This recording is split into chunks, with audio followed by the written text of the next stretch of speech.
We're in the record.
I want to apologize to the public. We're just having some technical difficulties. We were supposed to start at 10:45, but the board was having some technical difficulties in getting on. So one board member is having some additional technical difficulties. So as soon as he's able to log on, we will start.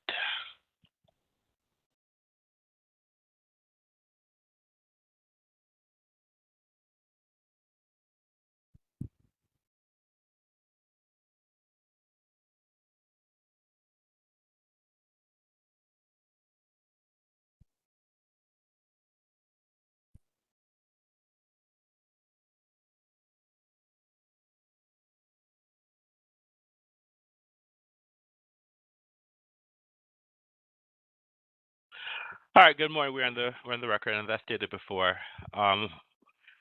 we had some administrative matters we had to take care of. So this we were scheduled to start at 10:45, but when all the board members attempt to log on at 10:45, we all had technical difficulties, so we had some problems getting on this morning. So I do apologize to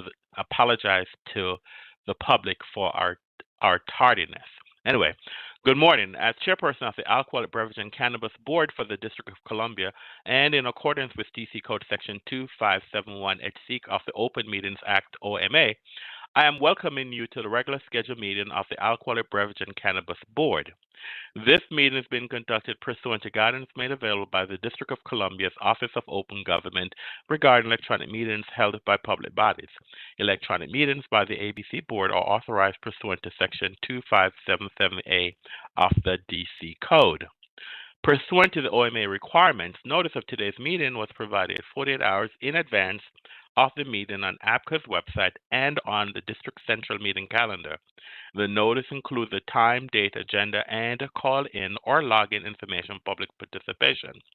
This electronic meeting has been hosted by a WebEx account provided by the District of Columbia government. Please address any questions or complaints to the OOG at opengovoffice@dc.gov. My name is Donovan Anderson. I'm chairperson of the board. I would like to introduce the other members of the ABC board who are also participating electronically. Please respond when I announce your name. Mr. James Short. James Short, present. Mr. Silas Grant. Mr. Silas Grant, present. The board has 3 members in attendance for the conduct of business today, and that constitutes a quorum. Before we get underway with today's hearing calendar, I need to make a few instructions very clear so that the conduct of these hearings is understood by everyone. There are 8 cases scheduled for this morning's calendar.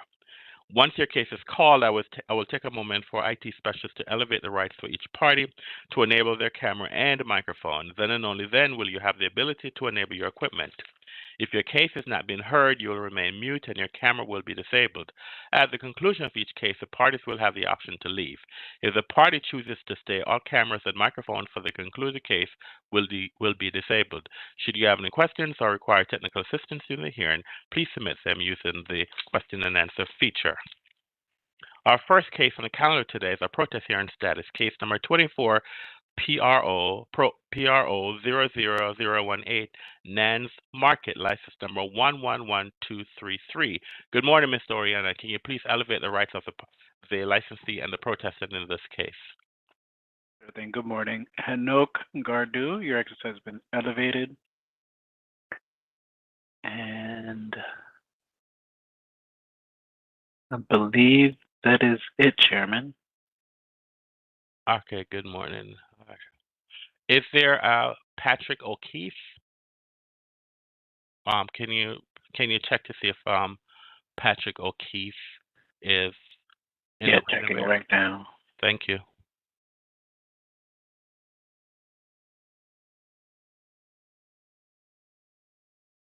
Miss or Miss Gardu, do you have a camera you can turn on?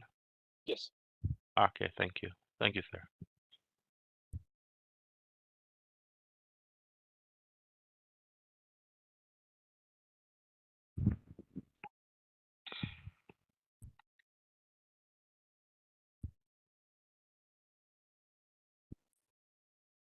No response, Chairman. All right, thank you. Mr. Gardu, can you turn your camera on, please, sir? Hello. Hello? I can Yes. hear you, but I can't see you. Do you have a camera, sir? Yes. So turn your camera on. Turn your video on. I'm trying. Okay, that's fine. Good morning. Can you spell and state your name for the record, sir, and your relationship to this establishment? Yes, my name is Henok Garrido, Henok Garedew. I'm the business owner. Good morning, sir. Good morning. All right.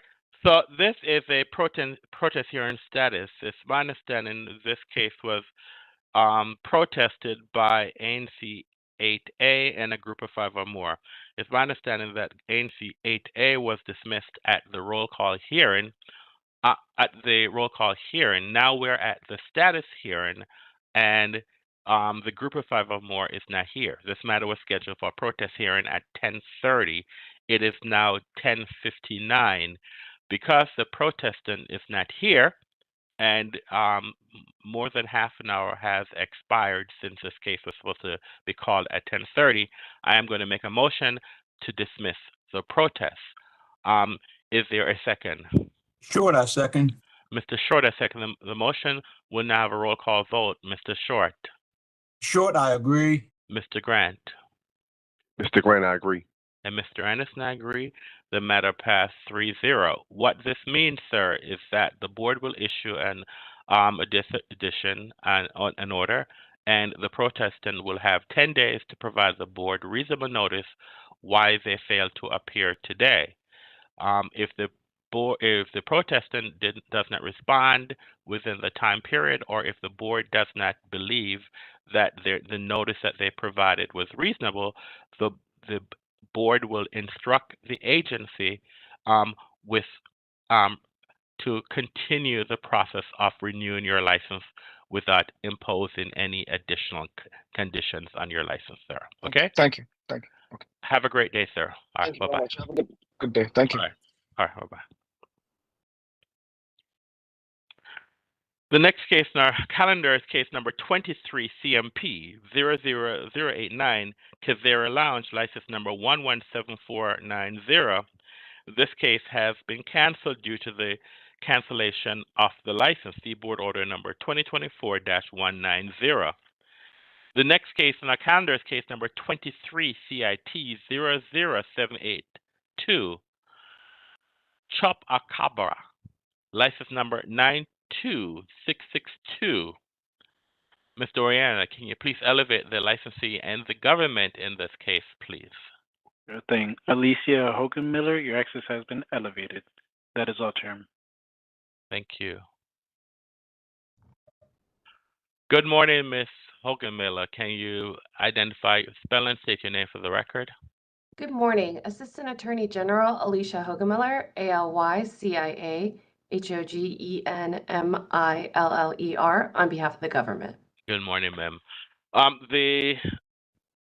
The licensee is not here. However, it is not mandatory for the licensee to appear at a show cause status hearing. This matter then is scheduled for a show cause hearing on June 5th at 1:30 p.m.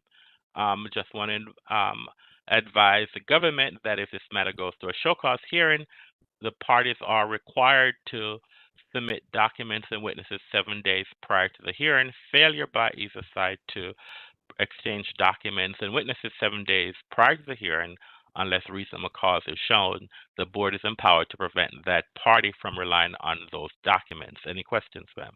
No. All right. Thank you very much. Thank you. All right. The next case on our calendar is case number 23 CIT 00770, Apayo, license number 94795. This case has been canceled due to the board's approval of an offer in compromise. See board order number 2024-298. The next case on our calendar is case number 23 CIT 00672, Vision Lounge.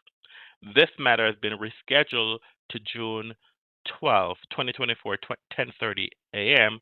to accommodate the board's 3 emergency summary suspension hearings. The next case on our calendar is case number 24251 00021, Desperados Pizza, license number 84731. This is a chief of police closure issued on April 27th, which the board agreed to remain closed. So, Mr. Oriana, can you please elevate the licensee's representative, the government, and any witnesses the government might have? Keith Lively, your access has been elevated. Investigator George Garcia, your access has been elevated. And that appears to be all, Chairman. What about the government? I have Matthew Emick for the government. Would it be Cello, Anthony Cello? I believe on the attendee list. On the attendee list, it is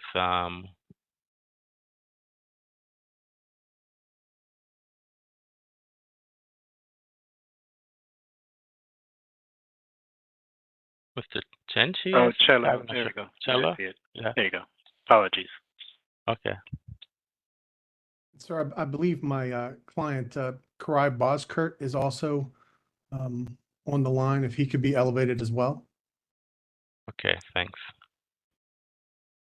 All right. All right, so Assistant Attorney General Emick is also here on this case. If you could be elevated, please. thank you. You heard that, Mr. Oriana? Yeah. I guess he is the call-in user. Should not be. Is it? Oh, sorry. There we go. Apologies. Okay. Who's a call-in user? I dropped him off. Okay, All thank right, court reporter.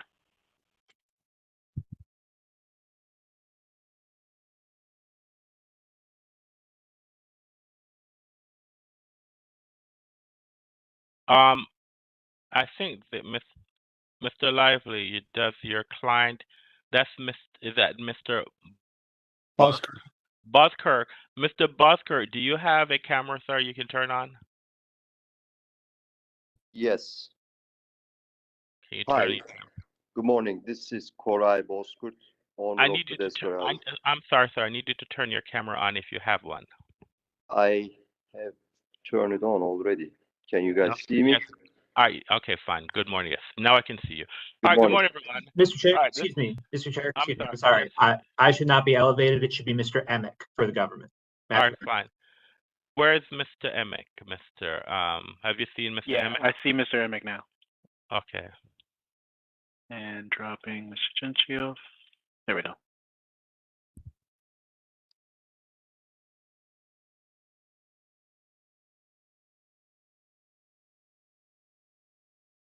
Who has first chair, Mr. Silla, you or Mr. Emick? I'll be handling today's hearing. Good morning. All right. Good morning, everyone. As I said before, this is a summary suspension hearing on this case. So let me have the parties identify themselves for the record, starting with the government. Assistant Attorney General Anthony Cello on behalf of the government, ANTHONY CELO. Assistant Attorney General Matthew Emick, MATTHEW EMMICK, on behalf of the government. Good morning, Mr. Lively. Spell and state your name. Keith Lively on behalf of the respondent, Desperados Pizza, KEITHLIVELY. Mr. Coscurt, can you please, and I apologize, sir, can you please state your name for the record, sir? This is Koray Bozkurt, KORAY BOZKURT. I'm the owner of the Desperados Pizza. Good morning, sir. Hold on 1 minute, please. Good morning.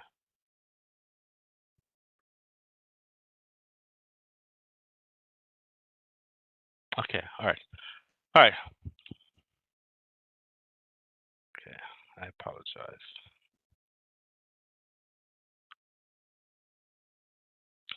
All right, so this is a summary suspension hearing. Are there, Mr. Silla, are there any preliminary matters this morning? Yes, Mr. Chair, the parties have reached an offer in compromise to present to the board today. All right, so one of the things, what I'll ask you to do then, sir, is to just give us a synopsis of why we're here this morning, and then I need you to review what the offer in compromise is. Yes, Mr. Chair, this case stems from an incident which occurred last Friday in which a fight broke out inside of the licensee's establishment, Desperado Pizza. As a result of that fight, one of the combatants shot and killed the other combatant. It was later identified that the victim had been in possession of a backpack containing a firearm of his own, along with a substantial amount of drugs, which had made it into the establishment. The establishment was summarily suspended as a result of this incident, and we are here today to present an offer in compromise, which the government believes will result in safe practices moving forward. The government did identify 3 violations as a result of this incident, which include operating the establishment in a manner conducive to an unlawful or disorderly purpose under 25-823-A2, failing to maintain video footage under 25-836-G2, and interfering with an ongoing investigation by providing false or misleading statements under 25-823-A5C. Before you go, a quick question. I think we have another person on the line who, Mr. Garcia, can you please identify yourself for the record, please, sir? George, George, Garcia, Garcia. And what is your role, if any, this I was morning? the ABCA investigator assigned to the case. Okay, thank you, sir. Go ahead, Mr. Silla. The board has previously presented its OIC, or I'm sorry, the district has previously presented the party's OIC to the board. And so I will not reiterate every term herein unless requested. However, in summary, I'm sorry. Yeah, you have to put it in the record so we'll know what.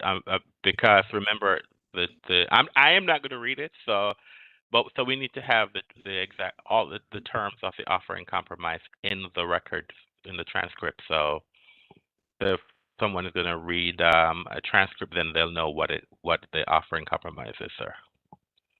My apologies, Mr. Chair. My understanding was that it could be attached as an exhibit to the transcript, but whichever.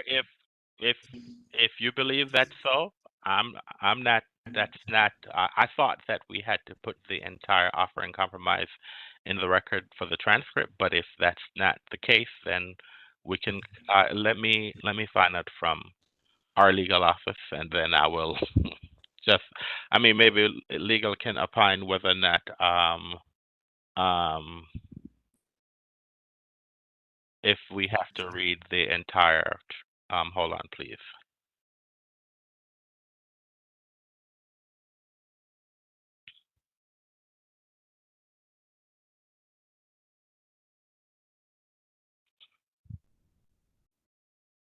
Okay. All right, sir, you can summarize the offer and compromise then, sir. Go ahead. The offer and compromise requires that the establishment submit a security plan to ABCA, which contains 25 different points that must be included. These points include improving security at the door, in the type of searches, pat-downs, security checks that must be conducted, as well as minimum security requirements, times of said pat-down security requirements, requirements for preservation of crime scenes, when to serve alcoholic beverages and when not to intoxicated patrons, provisions for how to cooperate with MPD and ABCA during investigations, as well as conditions surrounding the security cameras for reopening, how long footage will be maintained, incident logs, training for security staff, and how to deal with conflicts, and how to prepare and identify security staff. It also requires a separate provision on security cameras, ensuring that all cameras are in functional order, and that video footage can be saved and maintained for 30 days. It identifies fines payable within 30 days in the total amount of $5,000, which include $2,000 for the violation of 25-823A2, $2,000 for the violation of 25-836G2, $1,000 for the violation of 823A23A5C, and it requires a compliance walkthrough with ABC or an ABCA investigator prior to reopening to ensure that all the requirements have been met.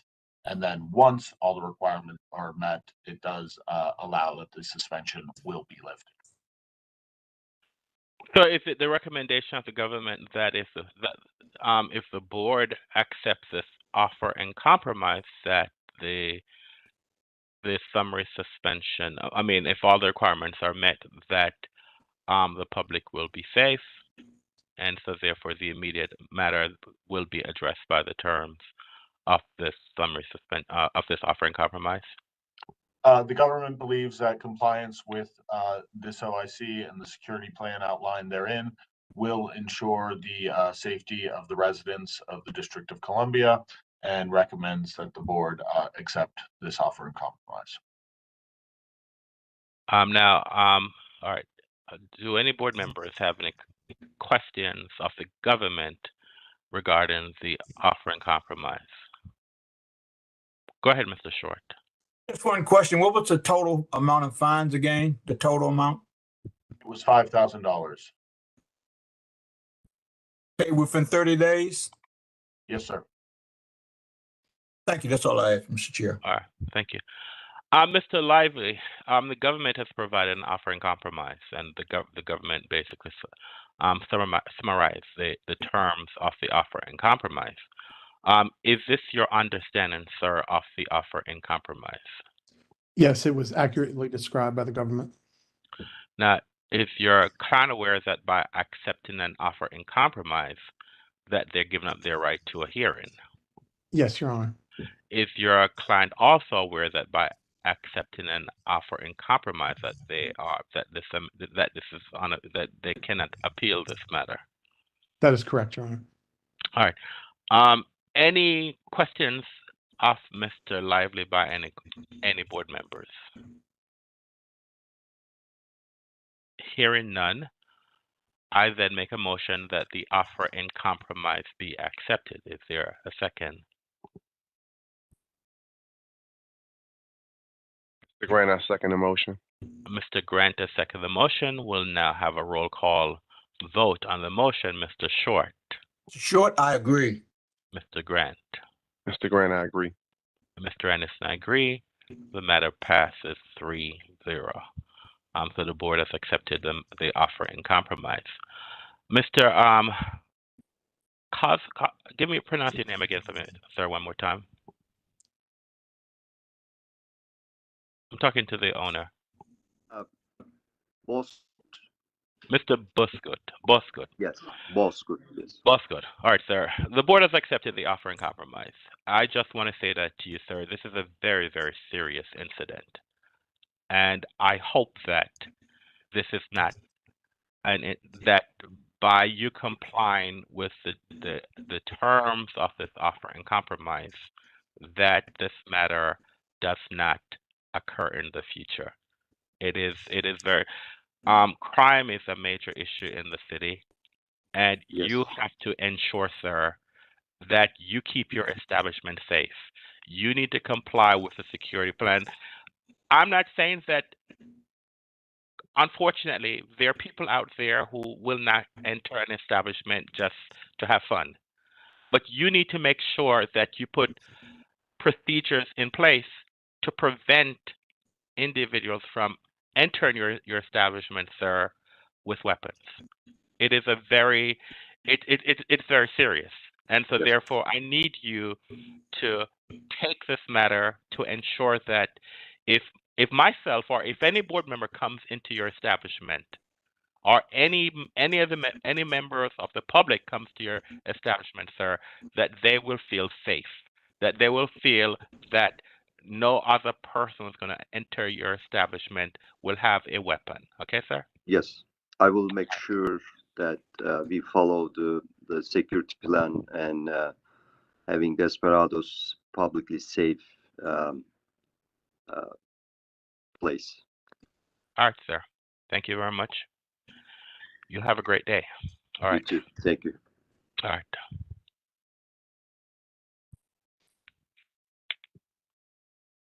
All right. The next case on the calendar is case number 24021-00019, Decades, license number 103505. Mr. Oriana, can you please elevate the government and the licensee in this case? The licensee and/or the licensee's representative. Sure thing. Cameron Mixon, your access has been elevated. Andrew Klein, your access has been elevated. Colin Chenchi, your access has been elevated. Investigator Markia Nelson, your access has been elevated. And I believe that's all, Chairman. Okay, good morning. Thank you. I believe Ms. Hogan-Miller needs to have her rights elevated as well for the government. Alicia Hogan-Miller, your access has been elevated. Okay, thank you. All right, good morning. Let us, I think that I'll wait for, well, are you first chair, Mr. Mixon? I am. All right, then, okay, Mr. Klein, it appears that you're in a lovely office with some greenery, but now the lovely office with the greenery has disappeared, and now I have a blank screen. Yeah, I am also having technical difficulties this morning, so let me see if I can fix that.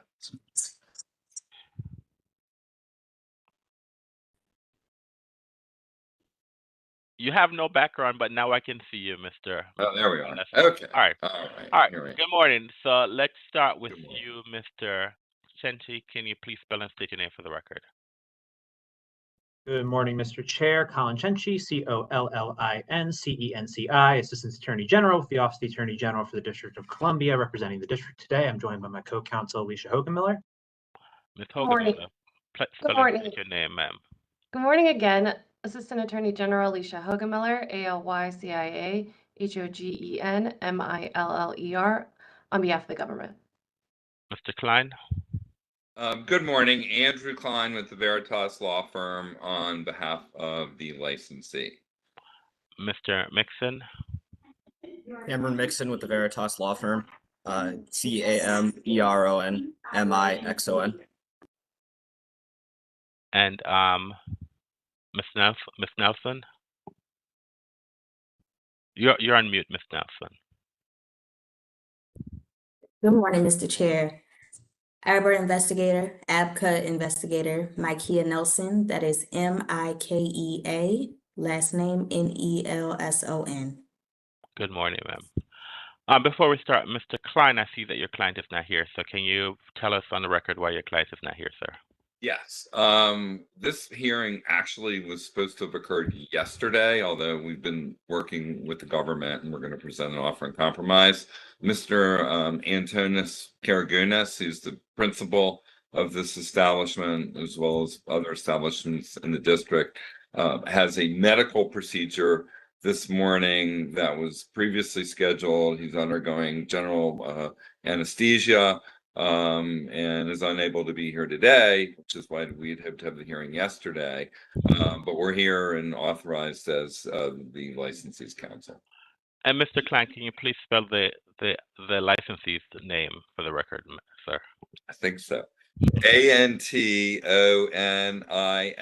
Antonis Karagunas, Karagounis. And I just wondered, for the record, to reflect, Mr. Klein, I was not aware that this hearing was scheduled for yesterday because, you know, the board chair was on jury duty yesterday, and there are only 3 of us, and it is there's only 3 board members, and we need 3 board members to have a quorum. But as I said before, the agency was aware that the board chair had to serve his civic duty yesterday in the Superior Court of the District of Columbia. Mr. Chair, I fully understand the challenges of a board that is supposed to be 7 and is down to 3. And you know, by statute, we'd filed the notice of our request for hearing on Friday. It was supposed to be held within 2 business days, but I think we have an offer in compromise, so we need not quibble about that at this point. All right, thank you, sir. I just want the record to reflect. All right, Mr. Tenty, is there any preliminary matters in that you want to bring to the board's attention, sir? Yes, Mr. Chair, as Mr. Klein has indicated, the parties have come to an offer in compromise to potentially resolve this matter. All right. So what is it? So what I would ask you to do, sir, just set the stage.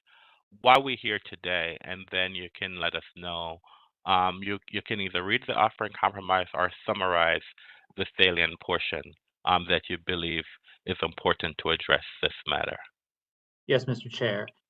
This matter arises from an incident that took place on April 26th. At the establishment, a patron was ejected, and upon being ejected, removed a gun from his waistband and opened fire on the establishment, striking 5 members of staff and a patron. The suspect was arrested that evening, and I believe is currently being held for trial in DC Superior Court. As a result of the shooting, the chief of police implemented her power to close the establishment for 96 hours, and this board voted to implement a summary suspension last week. At this time, the parties have come to an agreement that they believe addresses the security concerns that were made evident by this incident. I will summarize the parts of that OIC as Mr. Mixon has filed the offer in compromise along with the proposed security plan with Ms. Jenkins yesterday evening. The revised security plan will include a number of points, including that after 10 p.m. and until closing, upon entry, all patrons will be subject to search by metal detecting wands, physical examination of bags and purses, and pat-down searches based on the wanding results. Those patrons will be checked upon entry and upon any re-entry. No employee, patron, or other member of staff shall be allowed to carry firearm, knife, or other deadly weapon into the establishment at any time. Security personnel will be equipped with two-way radios with earpieces to allow them to communicate. At least 15 of these radios will be in use at any time. Respondent licensee shall preserve all crime scenes and scenes of violent incidents, and staff security will remain on scene after those incidents until interviewed by MPD or ABCA and excused by them. Staff will provide accurate information during investigations to MPD and ABCA. All security cameras will be kept in working order while the establishment is operating. Licensee shall keep its all security footage for at least 30 days. The licensee will submit and was submitted with the security plan, a diagram showing the location of the security cameras for the establishment and their fields of view. And the respondent shall implement training and certification on how to screen for weapons, how to respond to a finding weapon, and all the other terms of the revised security plan. It's our understanding that that training has already taken place for the establishment, and security personnel shall wear uniforms with the words staff or security for easy identification. Additionally, after this matter if this matter is able to be resolved today, the establishment shall have a walkthrough by ABCA compliance to ensure that the terms of the offer and compromise are adhered to before the establishment is able to reopen. And so, sir, it's your recommendation that that the board should accept this offer and compromise, and you also believe that the emergency situation that had existed with the implementation of the terms of this offer and compromise, that the public will be safe. Yes, the revised security plan addresses some of the concerns that cause the potential imminent danger to the residents of the District of Columbia. We do recommend that the board accept it today. And the board member has any questions of the government? Okay, hearing none. Mr. Klein, it's my understanding, of course, not my understanding, but Mr. Tenchi recently read the offer and compromise in the record. Is this your understanding, sir, of the offer and compromise? Yes, it is, and I want to thank the government for working with us on this. Took a lot of work over the past 4 or 5 days, and we appreciate their efforts. Is your client aware that by accepting an offer and compromise, they're giving up their right to a hearing? Yes. And is your client aware that by by accepting the offer and compromise, that they're giving up their right to appeal this matter? Yes. Thank you. With that said, I make a motion that the offer and compromise be accepted. Is there a second? Short, I second. Mr. Short has accepted. Second the motion. I'll now have a roll call vote. Mr. Short. Mr. Short, I agree. Mr. Grant. Mr. Grant, I agree. Mr. Anderson, I agree. The matter passes 3-0. Mr. Klein, the board has accepted the offer in compromise, and I know that I hope that you stated that your client had a medical procedure, that they're not here today. And however, I would like you to I wish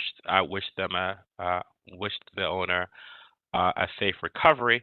However, I need you to impart this to the owner. This is a very serious incident. This is not the wild, wild west out there. That I don't remember if this individual actually entered the establishment with a weapon. I don't remember the facts. If this person was in the establishment with a gun, and so after he was expelled, did he go to his car or whatever he did to shoot up the place? But I don't understand this.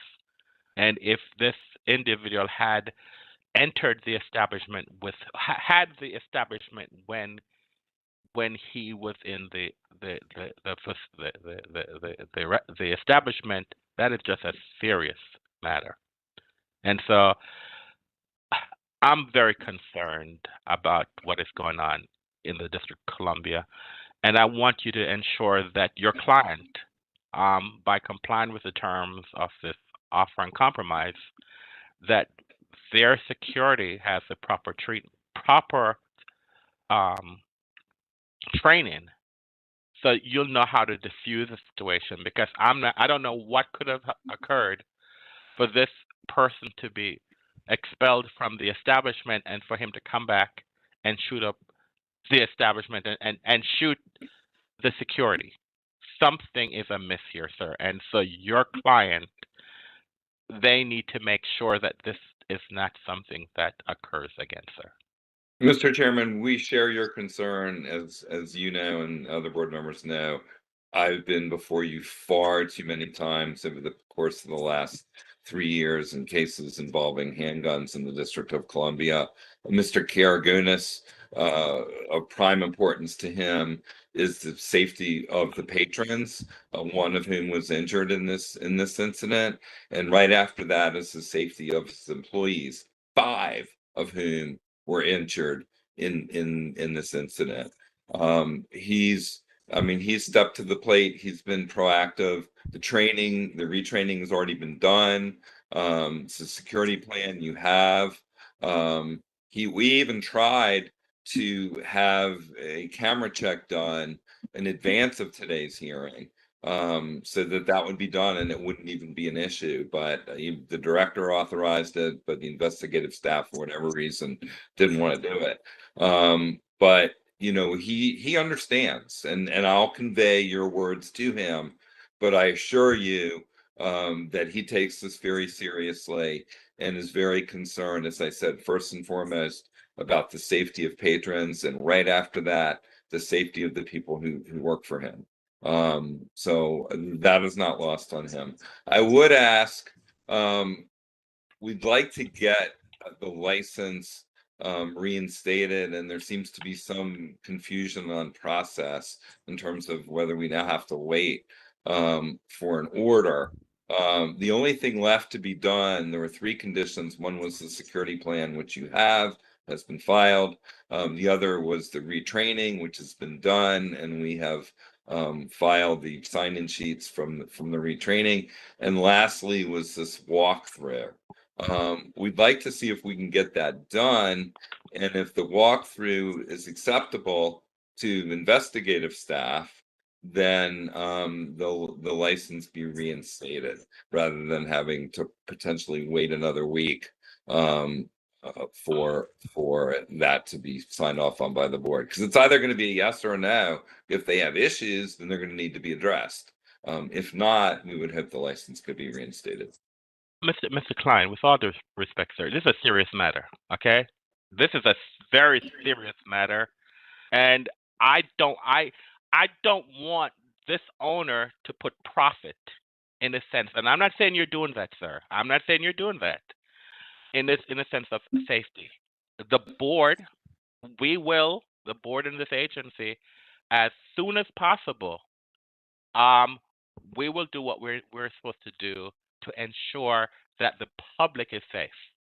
And so, however long it takes for this board, I'm for not this asking that agency, if you rush, Mr. Chair. let me finish, Mr. I know that. I know you're saying that the walkthrough was completed, and whether or not you have to wait for the issuance of an order for this establishment to be open. My concern, sir, I don't care about how quickly this establishment reopens. What I care about is how quickly this establishment is safe for the public. And so we will make sure that once this agency, whether or not it's 5 minutes ago or another 5 days, but we will ensure, sir, that this agency protects the public. And once this agency is assured that the public is protected, we will issue the order for the establishment to be reopened. So it will be done as soon as possible, sir. But I just want to let you know. But it will be done as soon as possible. But I just want the record to reflect that what is important to this agency is the safety of the public, not the profit of the establishment for them to be reopened as quickly as possible. Because if they had done what they were supposed to do in the interim initially, we would not have been here today. Okay, but this agency will ensure that the process is followed as soon as possible, as soon as we are assured that the public is safe, that we will give the go-ahead for the establishment to receive its license so that it can reopen, sir. Okay? That's all I'm asking, and we're not asking that public safety be subjugated to profit, nor is the request to reopen only about profit. Please keep in mind, we also have employees who are out of work. First and foremost, absolutely should be assuring that there's no continuing imminent threat to public safety. That's what this case is all about.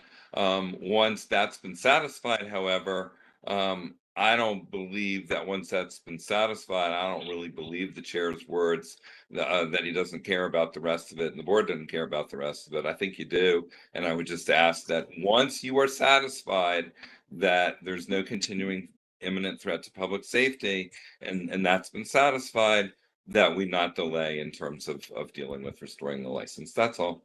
All right, thank you, sir. The board and the agency will ensure that happens as quickly as possible, sir. Okay? Thank you.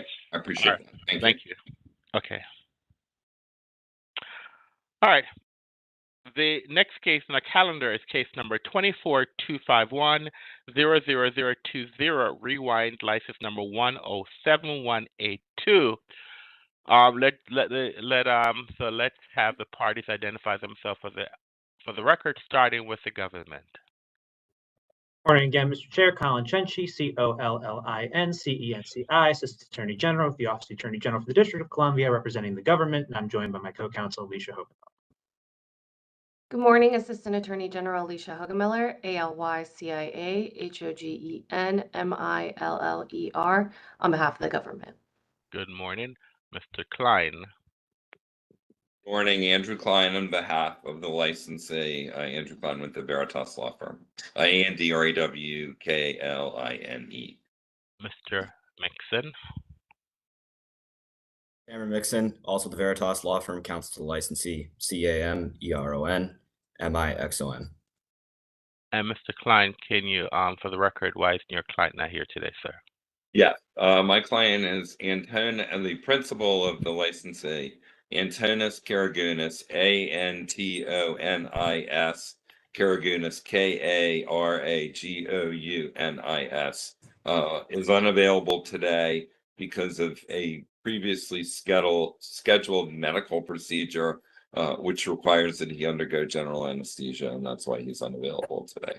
All right, thank you, sir, for that representation. All right, Mr. Tenchi, can you please, is there any preliminary matters by the government? Yes, the parties have reached an offer in compromise to potentially resolve this matter. I can summarize the terms of the offer in compromise onto the record, as Mr. Mixon has filed the offer in compromise and attached revised security plan with ABCA yesterday evening. But what I'd also ask for you to do, sir, is just to summarize why we're here. Okay. Yes. As in the previous case that was just on the record, this arises from an incident that took place on the evening of April 26, 2024, in which a patron of the establishment was ejected. After being ejected, the patron immediately retrieved a firearm from his waistband and fired multiple shots into the establishment. In fact, going back into the establishment and firing shots, the individual struck 5 members of the establishment staff and 1 patron. That individual was arrested and is pending trial in DC Superior Court, at least as of yesterday.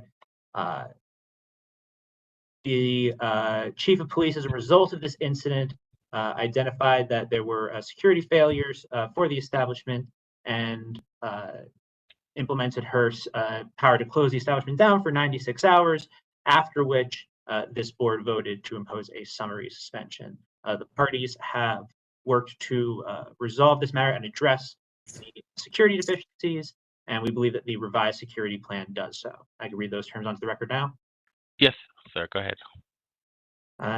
Yes, so for this establishment, this revised security plan shall include terms that after 10 p.m. and until closing when the respondent is charging a cover or providing entertainment of any form, including a DJ. Upon entry, all patrons will be subject to search by metal detecting wands and physical examination of all bags and purses and pat-down searches based on those wanding results. All patrons shall be subject to those search requirements upon first entry or re-entry. The establishment shall not allow any employees, patrons, or any other members of staff to bring firearms, knives, or other deadly weapons into the establishment at any time. The security personnel shall be equipped with portable two-way radios with earpieces, and at least 15 radios shall be in use at any given time while the establishment is open. Respondent will preserve all crime scenes, scenes of violent incident, and all staff and security will remain on scene until interviewed by MPD or ABCA and excused by them. All staff must provide accurate information during investigations to MPD and ABCA. All security cameras will be kept in working order while the establishment is operating. The respondent shall maintain all security footage for at least 30 days. A diagram that shows the location of all security cameras for the establishment and their field of view will be submitted to ABCA, and that was attached to the revised security plan that was already filed. Respondent shall implement training and certification on how to screen for weapons and implement all terms of this revised security plan, which my understanding the establishment has already done. And security personnel shall wear uniforms with the word staff or security for easy identification. If this offering compromise is approved, before reopening the establishment, will have a compliance walkthrough conducted where ABCA enforcement will determine that all provisions of the offering compromise are being adhered to. And I just want to note for the record that this establishment shares a street address with the establishment that was mentioned in the previous case, Decades. These two establishments are connected by a door. They share staff, they share security, they share management. And so it is our understanding that the establishments, when operating in this nightclub fashion, as was happening on the evening of this incident, that access between the two establishments is basically relatively free. Once you are allowed past security, you can freely go from Decades to Rewind and Rewind to Decades. And as such, the terms of requiring security, use 15 radios, things along those lines, are to be folded in with Decades. So it's not that it will be 30 radios in use, 15 for Decades and 15 for Rewind. It's 15 across both establishments, which are connected and accessible to staff and members of the public. Thank you, sir. And so the recommendation is that if the board was to accept this offer and compromise, the rights of the public will be protected. Yes, the terms of the security plan, we believe, address the potential imminent danger to the members of the public for the District of Columbia. And as such, the government does recommend that the board accept this offer and compromise. Thank you, sir. Any questions by any board members of the government? Okay, hearing none. I therefore make a motion that the offer. I'm sorry, I apologize, Mr. Klein. The government has just read the summarize the terms of the offer in compromise. Is this your understanding of the offer in compromise, sir? Yes, it is, Mr. Chair. And is your client aware that by accepting an offer in compromise that they're giving up their right to a hearing? Yes. And is your client also aware that by accepting an offer in compromise that they're giving up their right to appeal this matter? Yes. All right. Thank you, sir. With that said, I therefore make a motion that the offer in compromise be accepted. Is there a second? Mr. Grant, I second the motion. Mr. Grant has seconded the motion. We'll have a roll call vote. Mr. Short. Mr. Short, I agree. Mr. Grant. Mr. Grant, I agree. Mr. Anderson, I agree. The matter passes 3-0. All right. Thank you very much. I want to thank the parties for protecting the rights of the public by agreeing to an offer in compromise. And Mr. Klein, I just would like you to share the comments, if it's the same, since it's my understanding the same owner, that you share my comments with the owner regarding the operation of the business, sir. I certainly will do so. Thank you. All right. Thank you very much. Have a great day. Thank you, Mr. Chair. You as well. All right. Thanks. All right.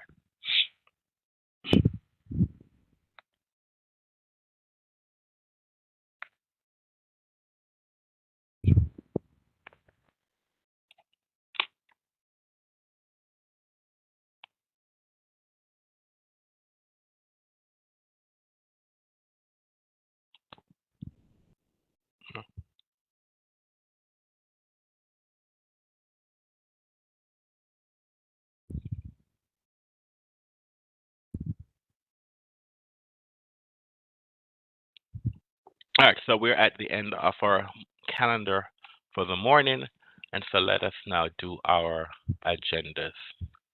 So we're going to start off with our legal agenda.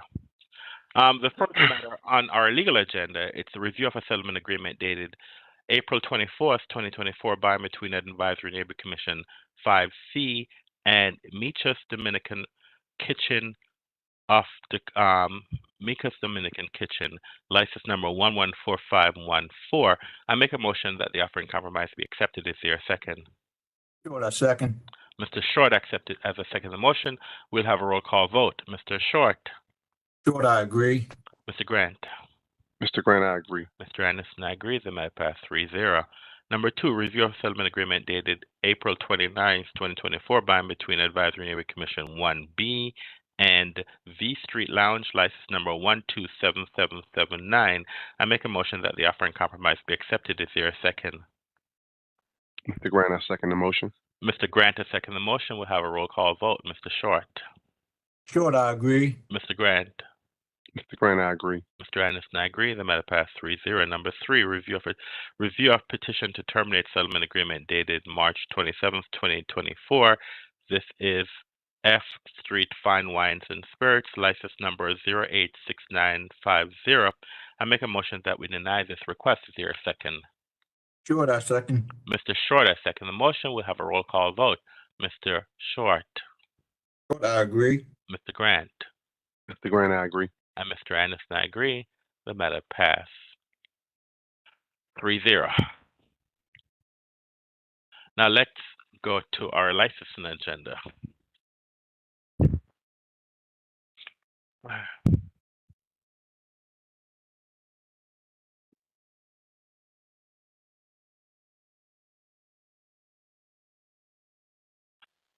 The first matter on our licensing agenda, it's a review of the architectural floor plans for a new retailer Class B full-service grocery store. This is Stashawaski, STACHOWSKI,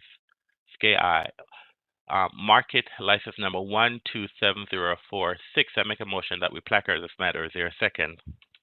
Mr. Grant, I second the motion. Mr. Grant has seconded the motion. We'll have a roll call vote. Mr. Short. Short, I agree. Mr. Grant. Mr. Grant, I agree. Mr. Anderson, I agree. The matter passed 3-0. Number 2, review request for off-premise storage permit endorsement to store unopened alcoholic beverage inventory off-site at 3521 V Street North East. This is for cellular trade-in license number 094230. I make a motion that we approve this request. Is there a second? Mr. Grant, I second the motion. Mr. Grant, I second the motion. We'll have a roll call vote. Mr. Short. Short, I agree. Mr. Grant. Mr. Grant, I agree. Mr. Anderson, I agree. The matter passed 3-0. Number 3, review of a letter from Donald Johnson regarding the withdrawal and pending application for Fabulous Lounge, Fabulous Restaurant, license number 127475. This is an FYI for the board.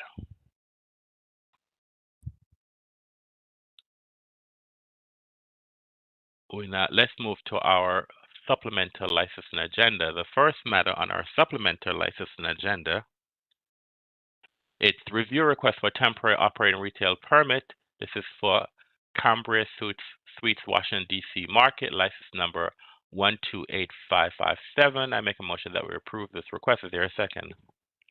Second. Mr. Short has seconded the motion. We'll have a roll call vote. Mr. Short. I agree. Mr. Grant. Mr. Grant, I agree. Mr. Anderson, I agree. The matter passed 3-0. Number 2, review application for safe giving of license. This is for Mid-Cities Beer, Wine, Spirits, and More, license number 118072. I make a motion that we approve this request through September 30th, 2024. Is there a second? Mr. Grant, I second the motion. Mr. Grant has seconded the motion. We'll have a roll call vote. Mr. Short. Short, I agree. Mr. Grant. Mr. Grant, I agree. And Mr. Anderson, I agree. The matter passed 3-0.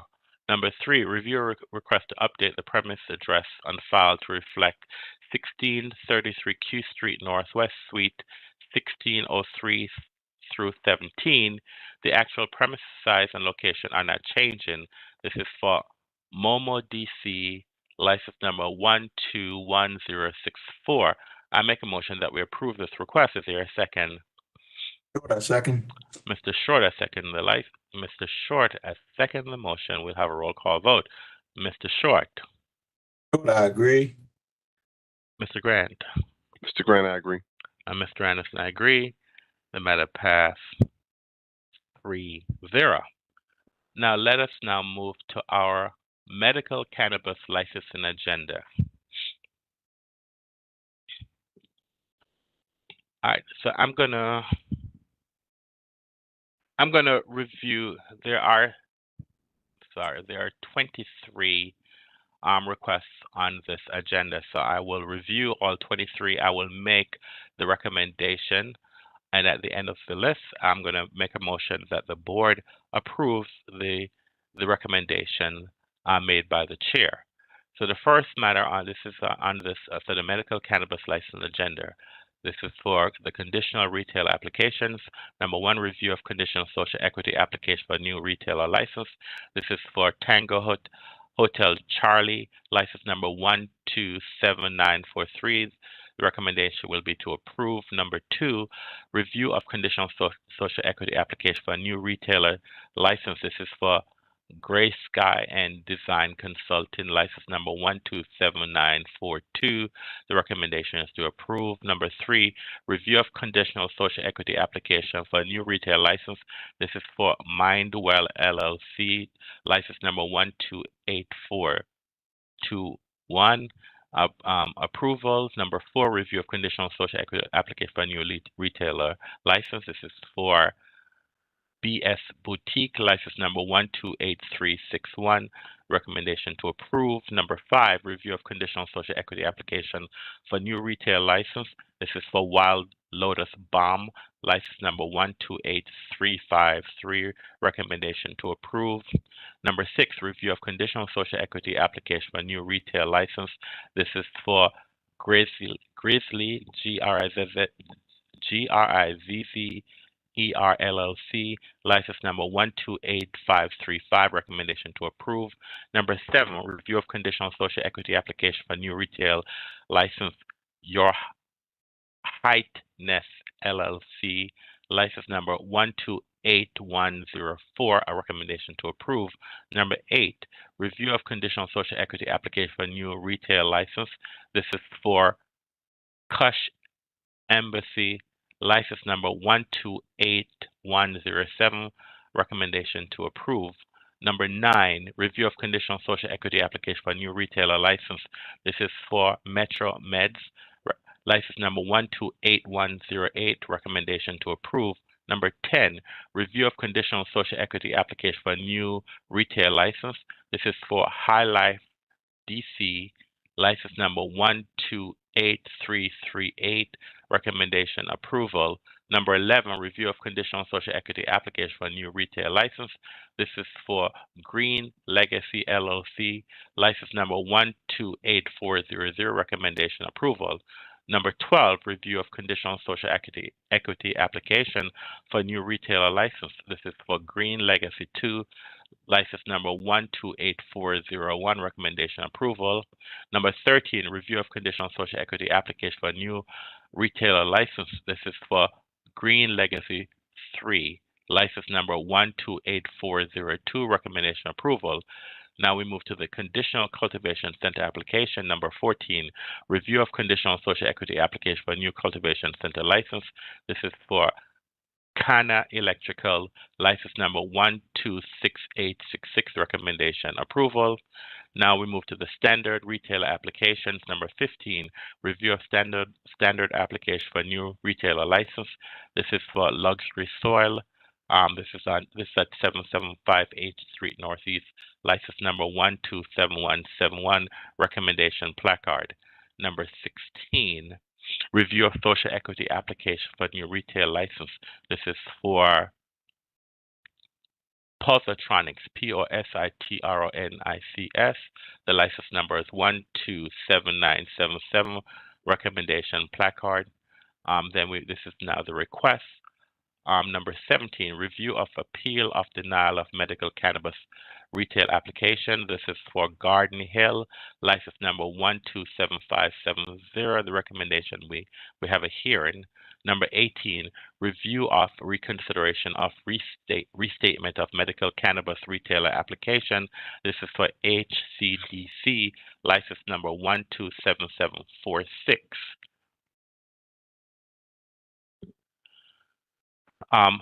The recommendation is approval. Number 19, review of the appeal of denial medical cannabis retailer application. This is for Smoke and Ting, TINGZ LLC, license number 127560. And number 19 the recommendation is to refer number 19 back to licensing. Number 20, review of protest and appeal of issued medical cannabis retail license dated April 23rd, 2024, filed by AKIO, AKIO Watson.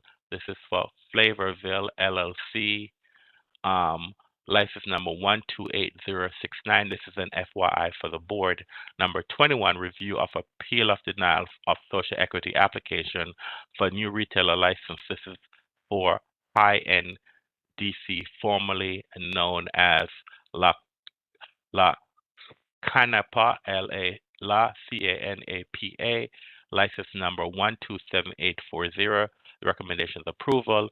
Number 22, review of appeal of denial of conditional social equity application for a new retailer license. This is for Given Tree, license number 127885, recommendation approval. And number 23, review of appeal of denial of conditional social equity application for a new internet retailer license. This is for Cap Club, license number 127875, recommendation approval. I therefore make a motion that ABC board votes to approve the recommendations made by the chair for the medical cannabis licensing agenda. Is there a second? Mr. Grant, I second the motion. Mr. Grant, I second the motion. We'll have a roll call vote. Mr. Short. Mr. Short. Mr. Short, I agree. Mr. Grant. Mr. Grant, I agree. And Mr. Anderson, I agree. The matter passed 3-0. All right, let me see what's the next one. So let's now move to the standard. This is the standard cancellation agenda. The ABC board will be canceling the following license for the reasons outlined below. Carolina Kitchen Bar and Grill, license number 091059, the license request cancellation, and Jesseries, JESIREES, license number 122939, the licensee requested cancellation. I therefore make a motion that the ABC board cancels these two licenses. Is there a second?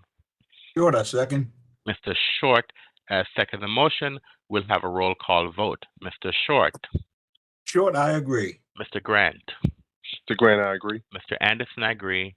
The matter passes 3-0.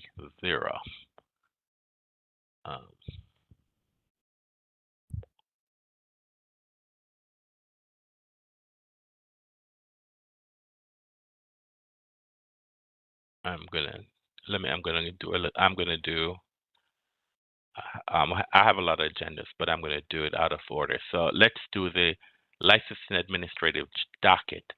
The licensing administrative docket, there are 13 applicants on the licensing administrative docket for May 8th, 2024. And so without objection, I make a motion that the ABC board approves this docket. Is there a second? Short, I second.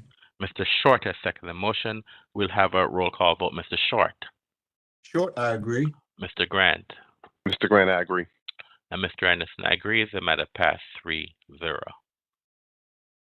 Then let's now move to the board's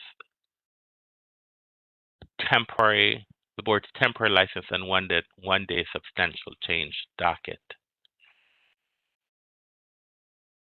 And for the board's temporary and one-day substantial change docket for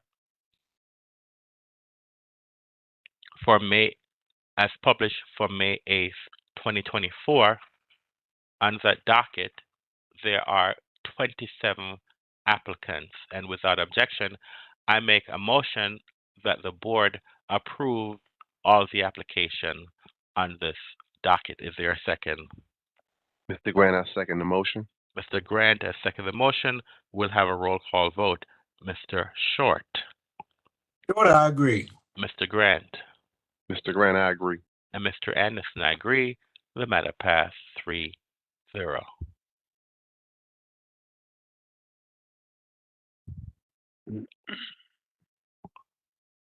All right, so let's move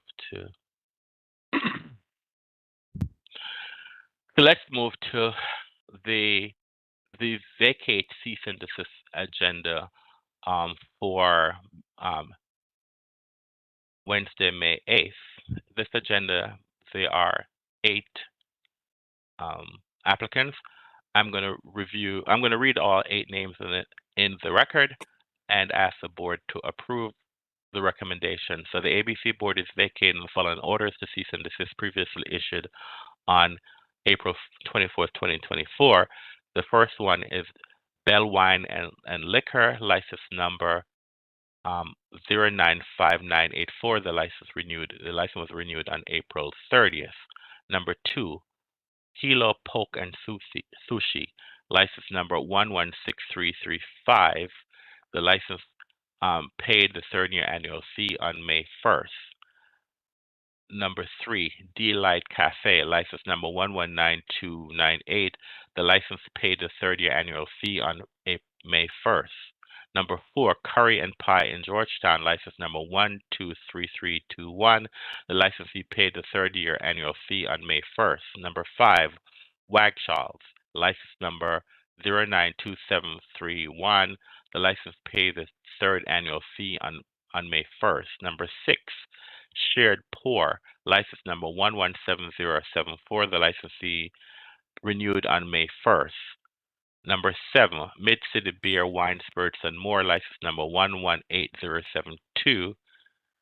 The license fee renewed on May 3rd. And number 8, Justin's House of Bourbon, license number 116888. The license fee renewed on May 7th. I therefore make a motion that ABC Board vacate the cease and desist orders for these establishments that was issued 4/24/24. Is there a second? Mr. Short, I second. Mr. Short has seconded the motion. We'll have a roll call vote. Mr. Short. Short, I agree. Mr. Grant. Mr. Grant, I agree. And Mr. Anderson, I agree. The matter passed 3-0. All right.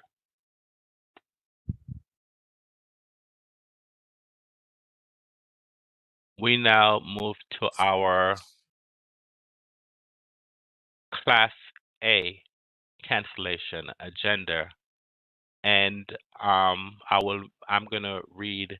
There are 10 establishments, and I'm going to read that in the record. And at the end of the list, I'll ask the ABC Board to cancel the license. So number 1 is Bacchus Importers, license number 025022. The license fee did not renew. Number 2, Young One Trade-In, license number 078871. The license fee did not renew. Number 3, Seth Vin, C-EST Vin, license number 092190. The license fee did not renew.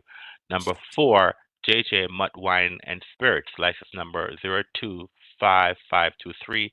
The license fee did not renew. Number 5, Fairmount Liquor and Grocery, license number 080900. The license fee did not renew.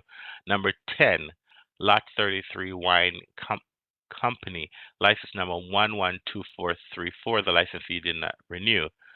Number 7, The Bottle Collection, license number 117071. The license fee did not renew. Number 8, Heights Liquor, license number 118369. The license fee did not renew. Number 9, Some Sellers, license number 123273. The license fee did not renew. Number 10, otherwise Rosary, license number 123823. The licensee did not renew. I make a motion the ABC board cancel all these licenses. Is there a second? Mr. Grant, I second the motion. Mr. Grant has seconded the motion. We'll have a roll call vote. Mr. Short. Short, I agree. Mr. Grant. Mr. Grant, I agree. And Mr. Anderson, I agree. The matter passed 3-0. All right.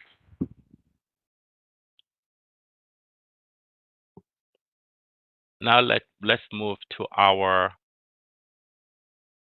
cancellation agenda for caterers license. The ABC board will be canceling the following license for the reasons outlined before. Number 1, Embassy Roll Catering, license number 089815. The licensee did not pay the third-year annual fee. Number 2, Bitter Grace, license number 121333. The licensee did not pay the third-year annual fee. Number 3, T&D Entertainment, license number 123715. The licensee did not pay the annual fee.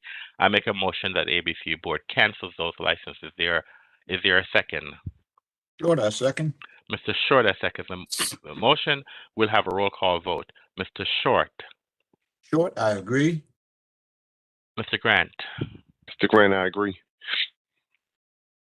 And Mr. Anderson, I agree. The matter passed 3-0. Okay, so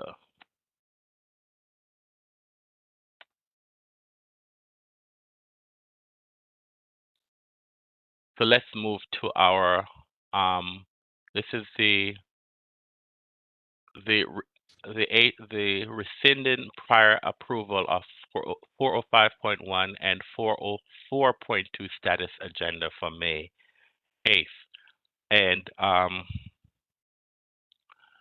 the ABC board will be rescinding approval of the following licenses in 405.1 and 404.2 status for the reasons listed below. Number 1, City Lights of China Restaurant, license number 123639. License did not pay the annual license fee. Number 2, Over the Counter, license number 124156. The licensee did not pay the annual fee. Number 3, Mary's Cafe, license number 124786. The licensee did not pay the annual fee. Number 4, Fancy Radish, license number 122155. The licensee did not pay the annual fee. Number 5, All About Burger Cafe, license number 125094. The licensee did not pay the annual fee. Number 6, Ali Pachi DC, license number 113916. The licensee did not pay the annual fee. Number 7, Della Rosa Liquor, license number 123842. The licensee did not pay the annual fee. And number 8, Mother of Dragon LLC. The licensee did not renew. I make a motion that the ABC board rescind those approvals. Is there a second? Mr. Grant, I second the motion. Mr. Grant has seconded the motion. We'll now have a roll call vote. Mr. Short. Short, I agree. Mr. Grant. Mr. Grant, I agree. And Mr. Anderson, I agree. The matter passed 3-0.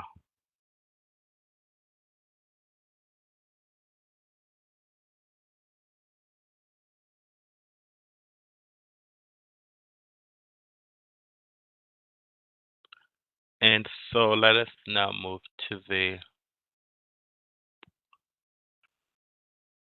this is a Class C and D cancellation agenda for May 8th.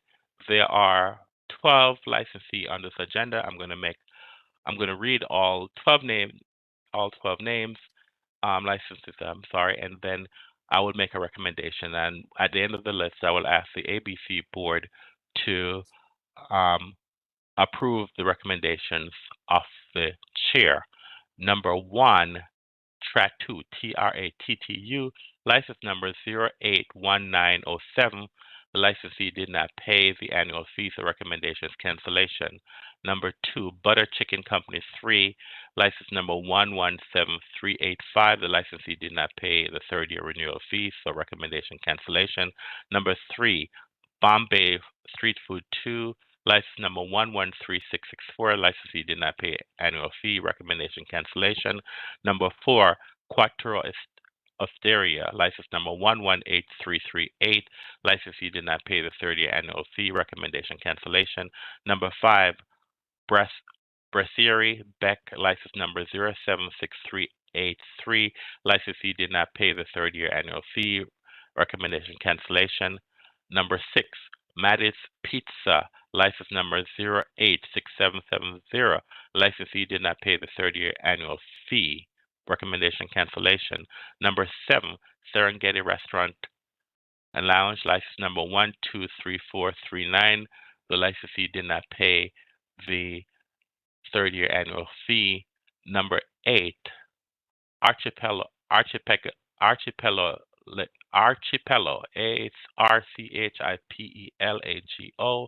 license number 100266. The licensee did not pay the third-year annual fee, recommendation cancellation. Number 9, Mario's, license number 118826. The licensee did not pay the third-year annual fee. Number 10, Stoney's on L, license number 092362. The licensee did not pay the 30-year annual fee, recommendation cancellation. Number 11, Restaurante Piccolo, license number 111952. The licensee did not pay the third-year annual fee. The recommendation for this establishment is that we return this back to licensing. And number 12, Union Oyster Bar and Lounge, license number 110747. The licensee did not pay the third-year annual fee. The recommendation is cancellation. I therefore make a motion that ABC Board approve the recommendations made by the Board for the cancellation agenda for Class C and D license for May 8th, 2020. The recommendation made by the Chair for this agenda. Is there a second? Mr. Grant, I second the motion. Mr. Grant has seconded the motion. We'll have a roll call vote. Mr. Grant. Mr. Grant, I agree. Mr. Short. Short, I agree. And Mr. Anderson, I agree. The matter passed 3-0. All right, so hold on. Did 1, 2.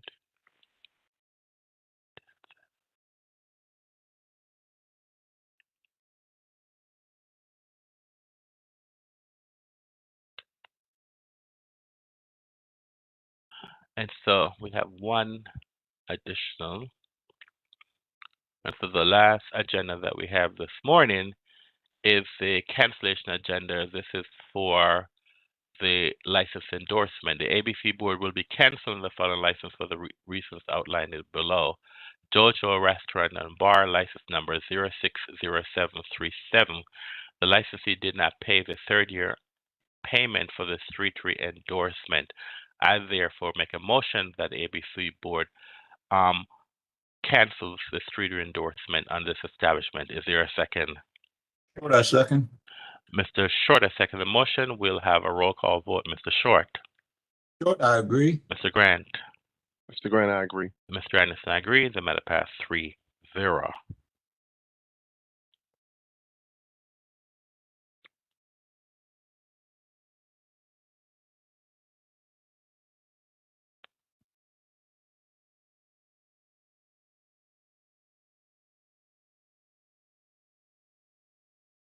See, I want to make sure.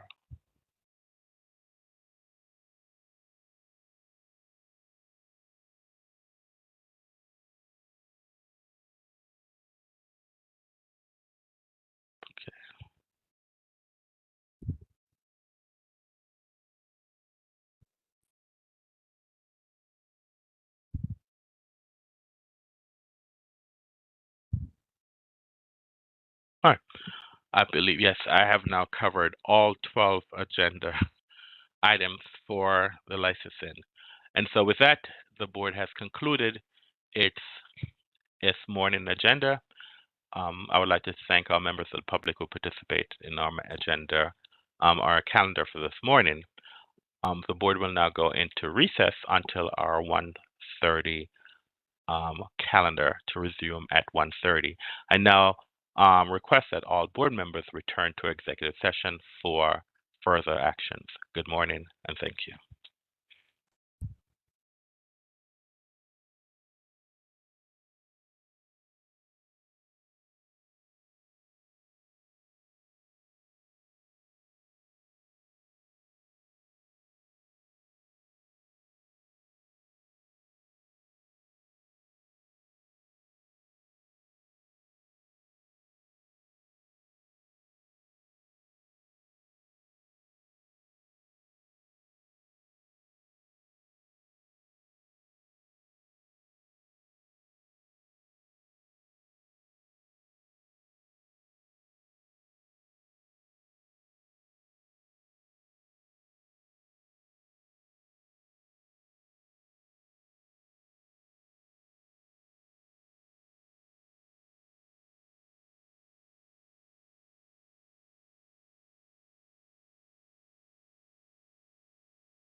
We're on the record.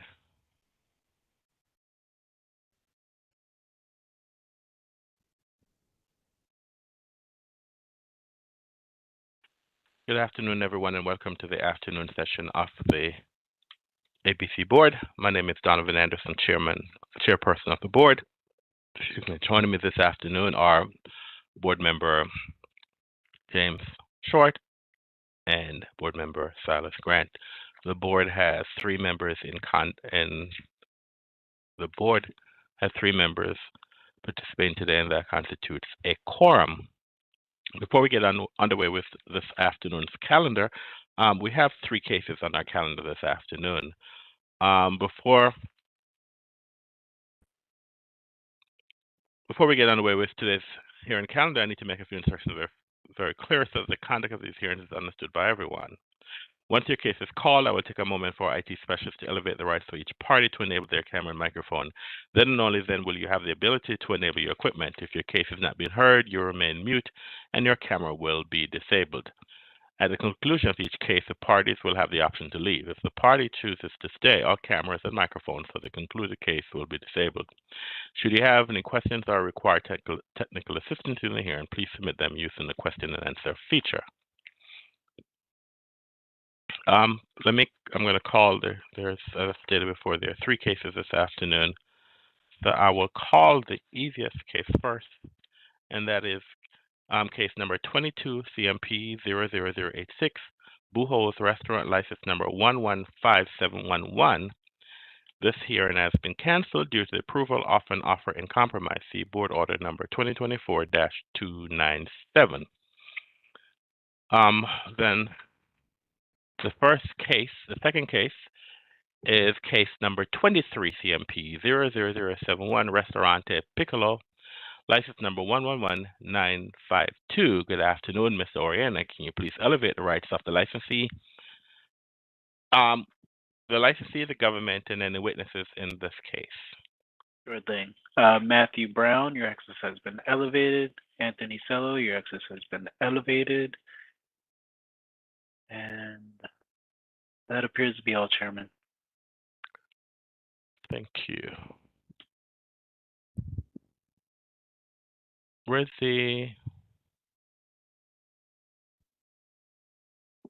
there's no licensee here.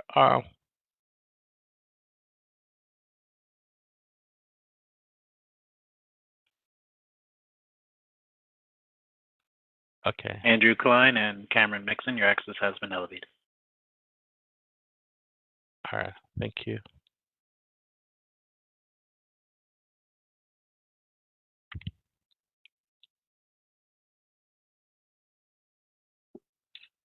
Is this you, Mr. Mixon? Is it Mr. Mixon or Mr.? Okay, there's Mr. Klein. Hi. All right. Good afternoon, everyone. All right. Is this you, Mr. Silla, or Mr. Brown? Whose case is this? Who's the lead attorney? Mr. Brown is lead attorney. All right. Thank you. I would like the parties to introduce themselves for the record, starting with you, Mr. Brown. Yes, good afternoon to the board. Assistant Attorney General Matthew Brown, that's MATTHEWBROWN, on behalf of the District of Columbia. Good afternoon, Mr. Brown.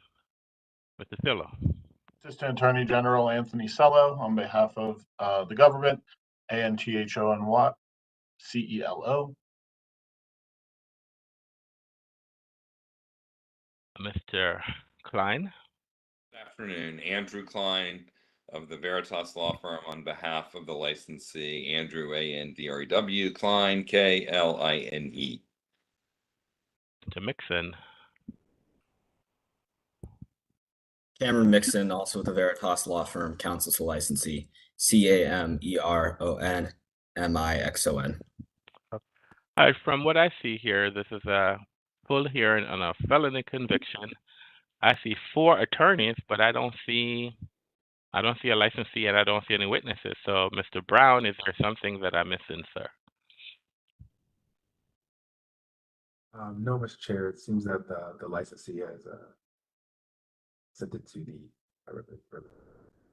All right, so let me start. Mr. Chair, if I can shortcut this, we spoke yesterday. The licensee is conceding and agreeing to revocation. I understand this license is actually due to be canceled anyway for non-payment of the fees, and the licensee has no opposition to revocation. Well, we on our cancellation agenda this morning, Mr. Klein, the license was not canceled. So that was not, I did our cancellation agenda this morning, so the license was not canceled. So is there an offer in compromise, Mr. Brown, that we want to put on the record to where, because this is a full show cause hearing, so is there an offer in compromise that is being put on the record that you want to advise the board of? There's no OIC, Mr. Chair. The licensee is. But Mr. Brown, there's a full show cause hearing today. Okay? The government has a burden. So you tell me what the government is. So basically, what is the case today? Is it that, are we going to have a hearing? Because you're saying the person concedes, so therefore you can say to me, you can make a motion then that that the board cancels the license, or tell me, the government needs to tell me what to do because it's the government who's presenting this case. So the government needs to tell the board what the board needs to do with this full show cause hearing that we're having today, sir. Of course, Mr. Chair, yes. The government is requesting that the board move forward with the revocation of this license pursuant to the DC Code 25-822A3, based on the fact that the licensee is a convicted felon at this point, and that is mandatory revocation under the DC Code. And Mr. Klein, on behalf of your client, you are not contesting the revocation of the license. Is that correct? That is correct, Mr. Chair. All right. So the government requests that the license be revocated. The licensee is here, and the licensee does not contest the revocation. And so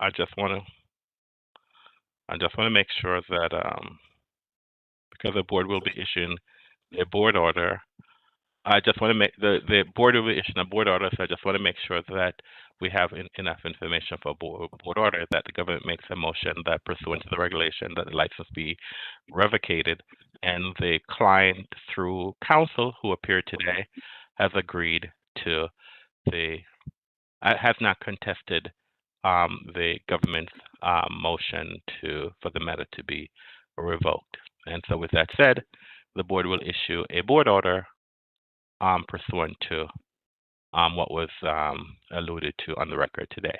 All right? If there are no other concerns, thank you very much. Have a great day. Thanks. All right.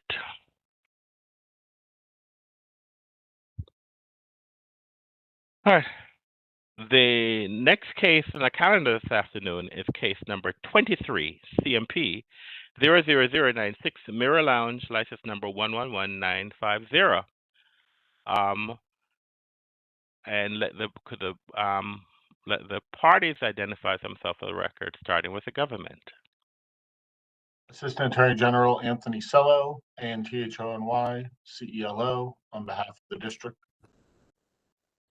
And if there is, I see some other folks in line.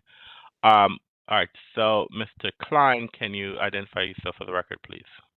Yes, good afternoon. Andrew Klein with the Veritas Law Firm, ANDREWKLINE, here on behalf of the respondent, the licensee.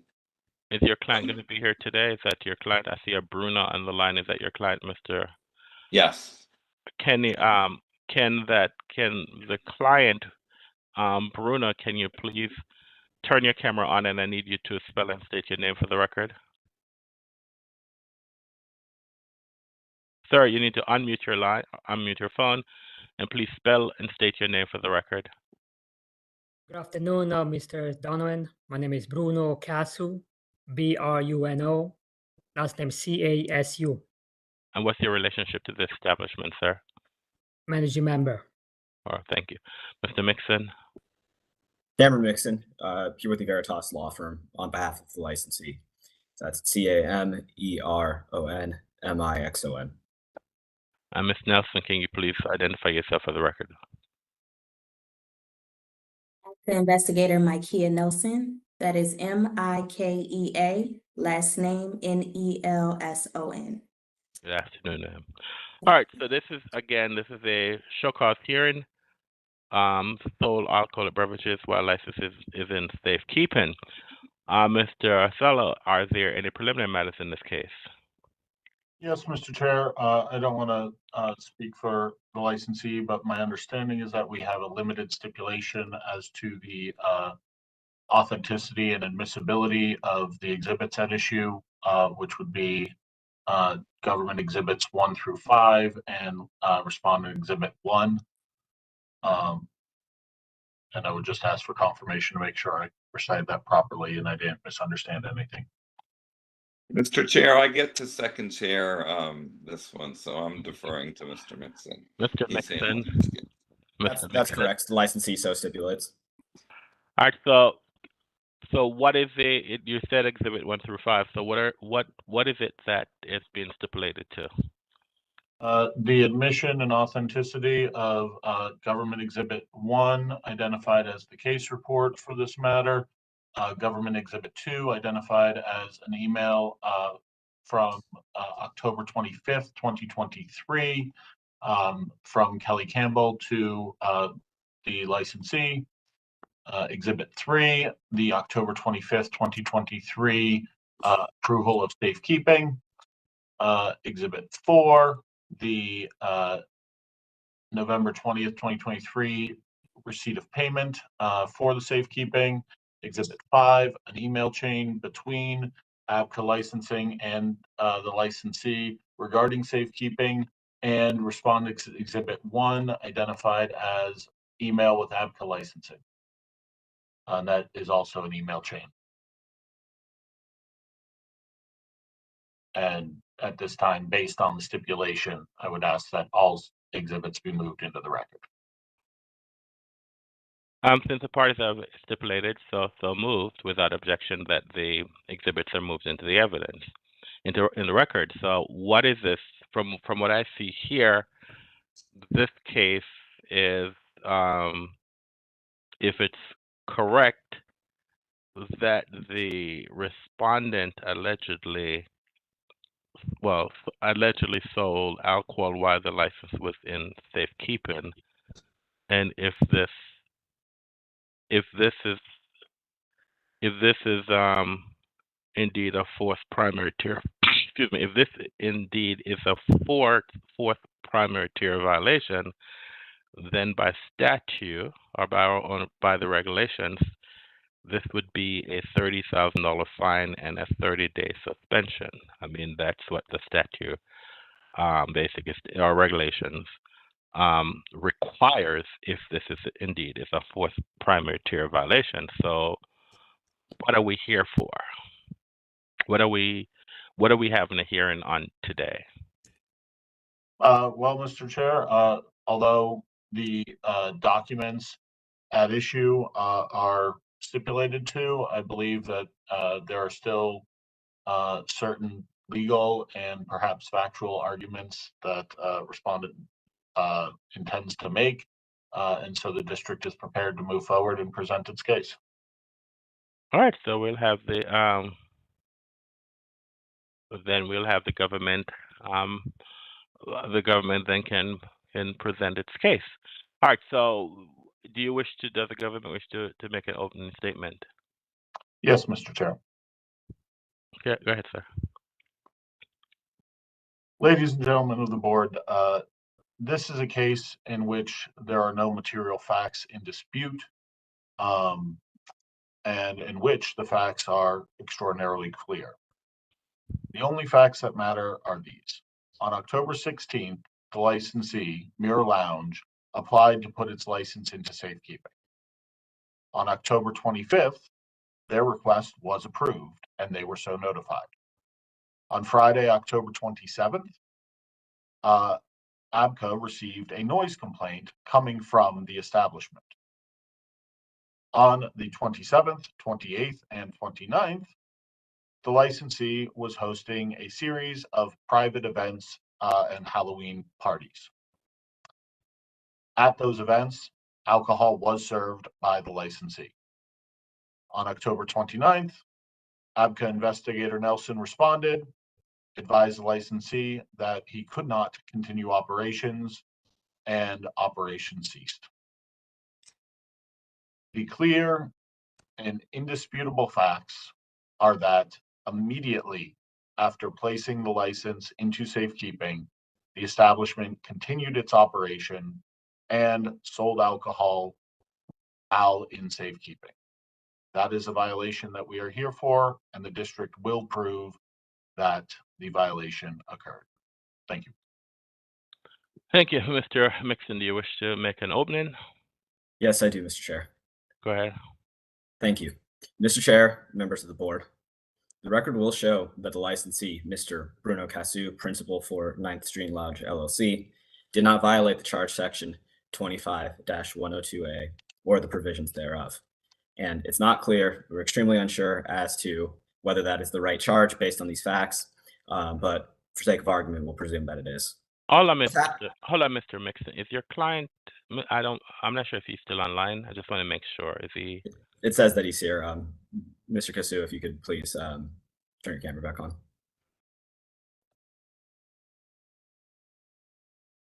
I mean, okay, fine. I just want to make sure that he's here. Go ahead, sir. Mr. President. What has happened here is that the licensee experienced a misunderstanding surrounding a confusing, highly unclear process.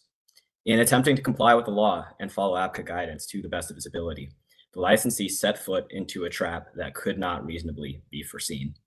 To summarize the events that led us here, the licensee filed an application for safekeeping. He received notice that the application was approved, at which time he had a reasonable understanding that the surrender of the license to the board would be necessary for safekeeping to become effective. Operating on that reasonable understanding, the license had not been surrendered to the board by the events of October 29, 2023. This brings us to the question, when were the requirements of 25-791, the temporary surrender of license safekeeping statute, satisfied? Those requirements are twofold. One, that the licensee notify the board in writing of the closure or cessation of the operations, and two, that the licensee surrender the license for safekeeping. Here, the second requirement was not met. As these proceedings will show, the licensee performed as he or any other licensee or anyone familiar with the law and the surrender of the license would do, operated with his license until such time that it had been surrendered to the board, such that it would be under the board's control and thus in safekeeping. The charge presented today that the licensee didn't have a license with which to serve alcohol is unsupported, and there are facts in dispute here. The licensee had a license, and that license was not surrendered to the board.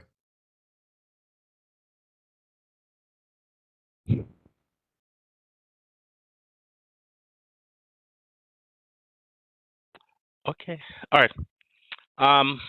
Does the government have a witness it wishes to call? Yes, the government calls ABCA investigator Makia Nelson. Ms. Nelson, can you raise your right hand, please? Do you swear or affirm to tell the truth and nothing but the truth? You're on mute, Ms. Nelson. I believe my rights need to be elevated. You're Ms. Nelson, I can see you. You just were on mute. Now I can hear you. Okay. I apologize. Your witness, sir.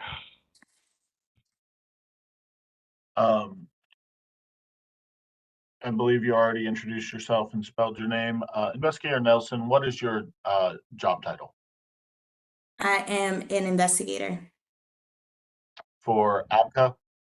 Yes, sir. And how long have you been in that position? Approximately 5 years. And are you familiar with the incident that we are here to discuss today with Mirror Lounge? Yes, sir. And are you familiar with the exhibits that have previously been admitted? Yes, sir. Can you give us a brief background on what occurred regarding Mirror Lounge in October of 2023? Yes, sir, I can. On Saturday, October 28th, Supervisory Investigator Mark Bashirs advised me that Mirror Lounge applied and was approved for safekeeping on October 25th and should not be operating. However, the establishment had received noise complaints on Friday, October 27th. So I was assigned to go and monitor the establishment for operation and for noise. On Sunday, October 29th at approximately 12:15 a.m., I visited the establishment and found the establishment to be operating on its second floor, serving alcohol with a disc jockey. And I was made aware that the establishment was placed on a site called Peer Space to be rented out to host the Howard University Halloween party. Okay, and we will get into those details, but let's start with the safekeeping.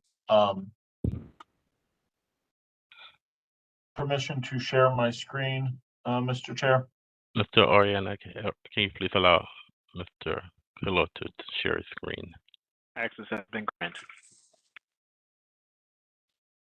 Investigator Nelson, I am showing you what I'm showing you page 29 of Exhibit 1, your investigative report. Do you recognize this document? Yes, sir. Is this the application for safekeeping that Mirror Lounge filed? Yes, it is. And looking at item number 11, what was the reason given for the request for safekeeping? Closing to the public for longer than 21 days. Anywhere in this document did they indicate a delayed start time when they were closing to the public? No, sir. Okay. Are you okay? I'm sorry, Sir, you need to mute your line. Go ahead. Was this application ultimately granted? Yes, sir. I'm showing you was been marked as Exhibit 2. Is this the email providing approval of the safekeeping request? Yes, sir. Can you please read the first sentence? Yes, sir. Would you like me to start at Dear Licensee?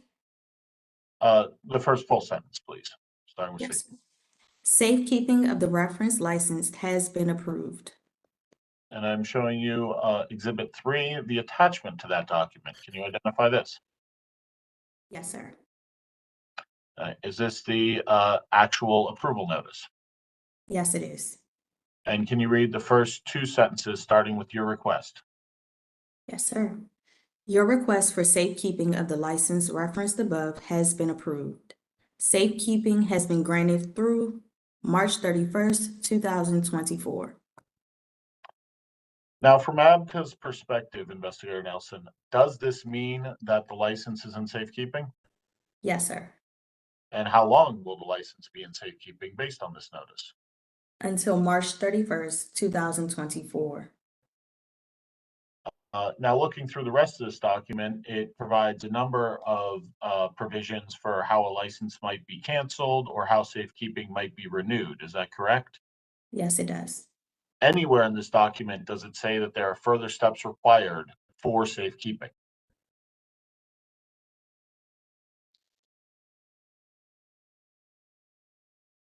I'll be specific. Anywhere in this document does it say that before safekeeping is effective, the licensee must physically turn in their license? No, sir. Does the licensee have to physically turn in their license for safekeeping to take effect? No, sir.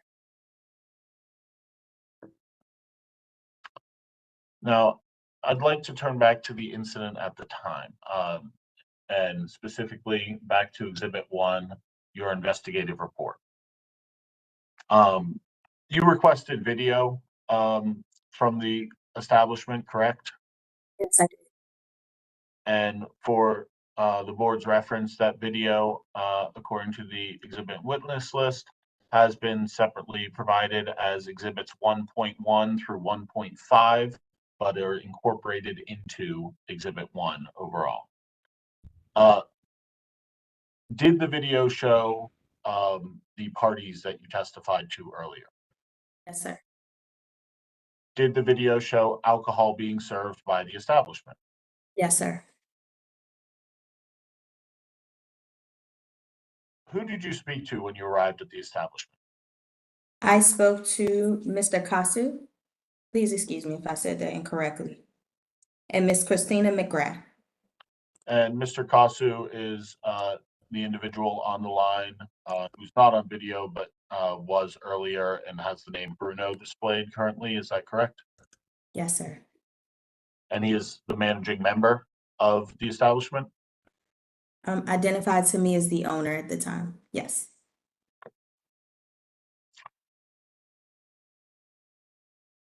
Were you present for Mr. Mixon's opening argument? Yes, sir. Now, Mr. Mixon argued that there was confusion as to whether safekeeping was in effect or not. When you spoke to Mr. Kasu, did he express confusion over whether or not his license was in safekeeping? No, sir. Okay. Looking on page 2 of your report,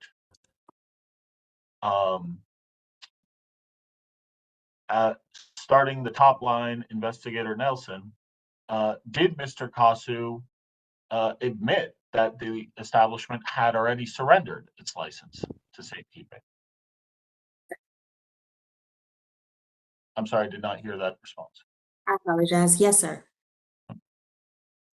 When you spoke to him, did Mr. Kasu express any confusion whatsoever about whether or not his license was in safekeeping? No, sir. So what was his explanation? Why did he say he was operating this event? The establishment was offered for rent as private space, as private event space on an online site called Peerspace. Mr. Kasu stated that he was operating as an Airbnb would and is not open to the public. To be clear, for private events, is that a different rule, or does that still count as providing alcohol to the public?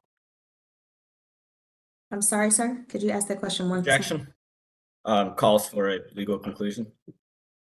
I'm sorry. I'll rephrase the question. Okay. Go ahead. To be clear, when operating a private event, when an establishment is operating a private event, does that still count as operating for purposes of ABCA? Yes. And you still require a license to operate a private event? Yes. Mr. Kasu's license was in safekeeping, you testified to that, but assuming his license had not been in safekeeping, would he have been able to operate as an Airbnb would, as he told you? He could offer a private event, however. Okay, but why not as an Airbnb? The establishment is licensed per their certificate of occupancy as a restaurant.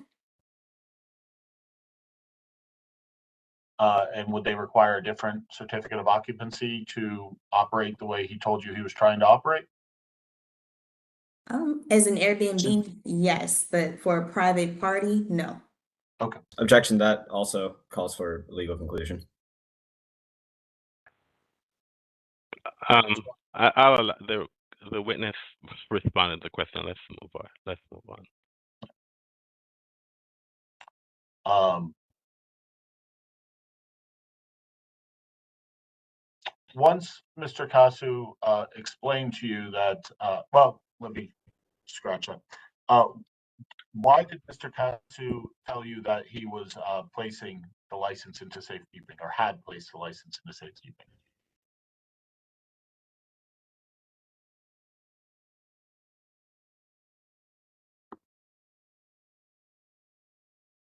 I'm sure if I was advised by Mr. Kasu, However, I was advised by the licensing division.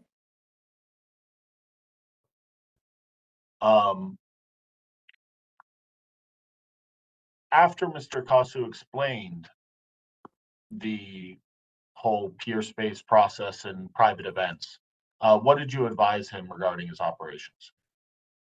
I advised Mr. Kasu that he could not sell, serve, or have consumption of alcohol on the licensed premises without an ABC license. And is it ABCA's understanding that his manner of operating the private event constitutes operating while his license is in safekeeping? Yes, sir. No further questions at this time. Mr. Mixon. Thank you, Mr. Chair. Investigator Nelson, does 9th Street LLC, 9th Street Lounge LLC have a license? Do they have an ABC license? That's yes. As far as I know, currently, yes. The safekeeping application that we just discussed, it was just shown. It doesn't say when Mirror Lounge's closing would happen, does it? I would need to read the document, so please give me a second. If I may, I can show it. I have it here if necessary. It does not have the date of closure on it from what I see. Does the application state when safekeeping is to be effective?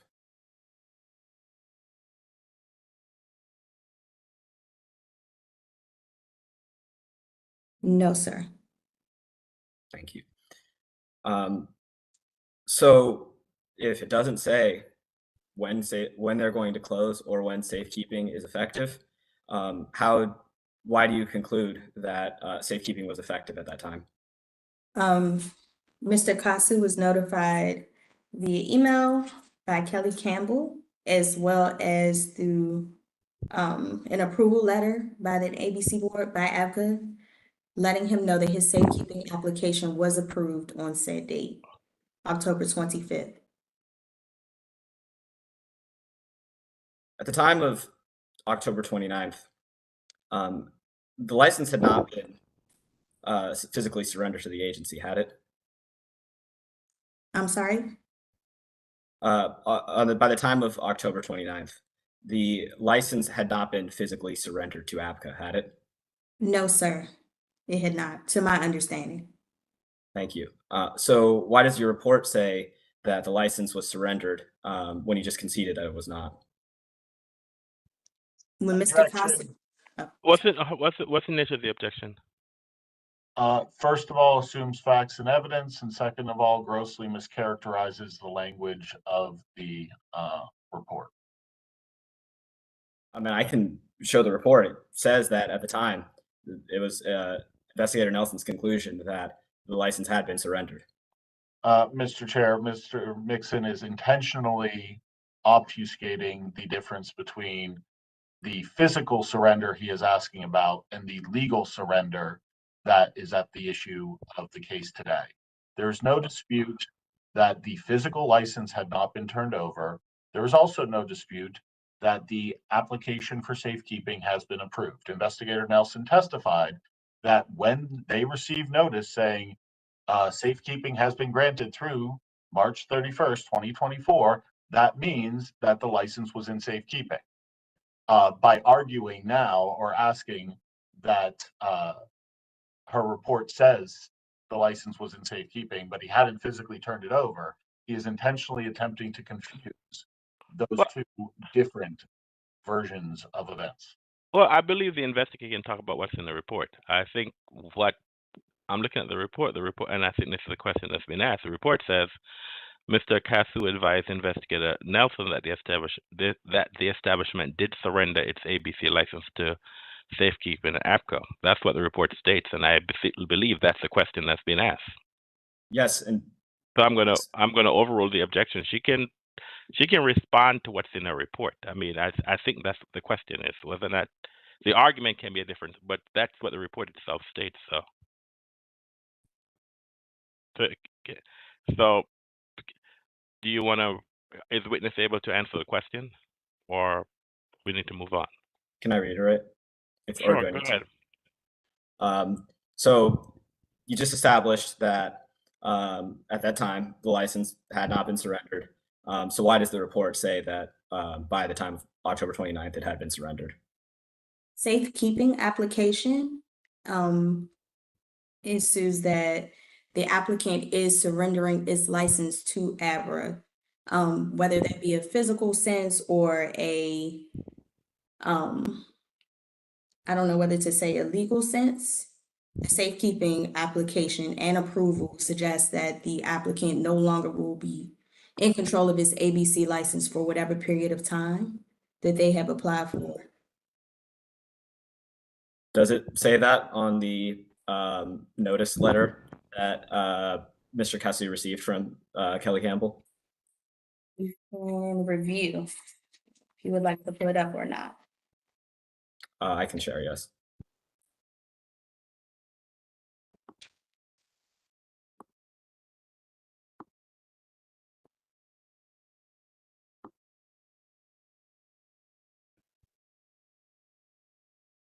Does it say on here that the license was in safekeeping or that Mirror Lounge had to cease operations? The document states that your request for safekeeping of the license referenced above has been approved. So what the licensee applied for on his safekeeping application was approved. That's right. So his request was approved. Yes. Does it say anywhere that at that time operations must cease?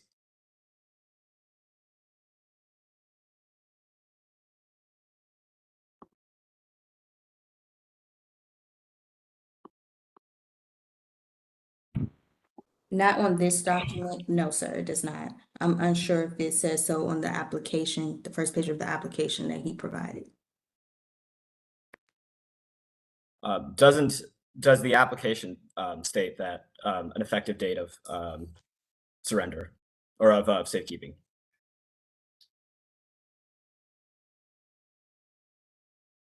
And if so, could you please show us where?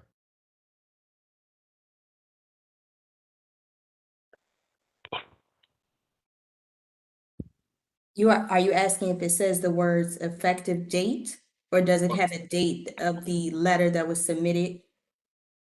Does it say that a grants date approval? where in which the license will now be under safekeeping? No, sir.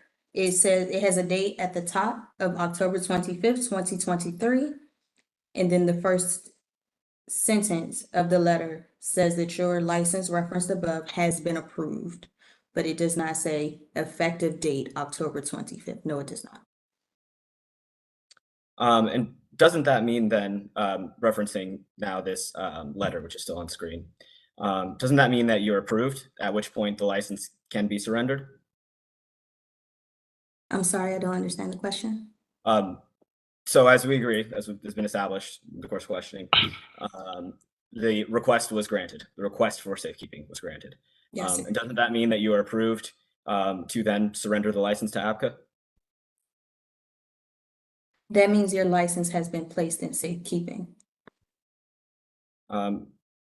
So how is a licensee then to know that they're supposed to cease operations if there's no date in place? I can't speak to what was explained to the licensee from the licensing division. So I can't say what the licensee may have gotten from them or not when submitting this application. Where on the application or this approval letter does it state that the approval of the application automatically places a license into safekeeping?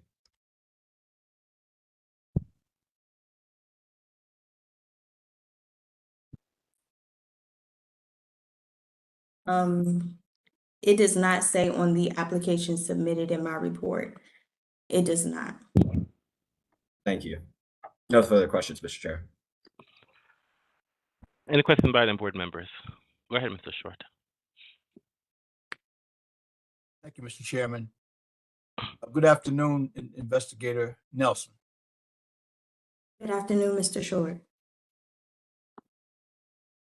What does safekeeping mean in the law in the District of Columbia with alcohol licenses? What does safekeeping, and you have been, your license is now in safekeeping. Legally, what does that mean?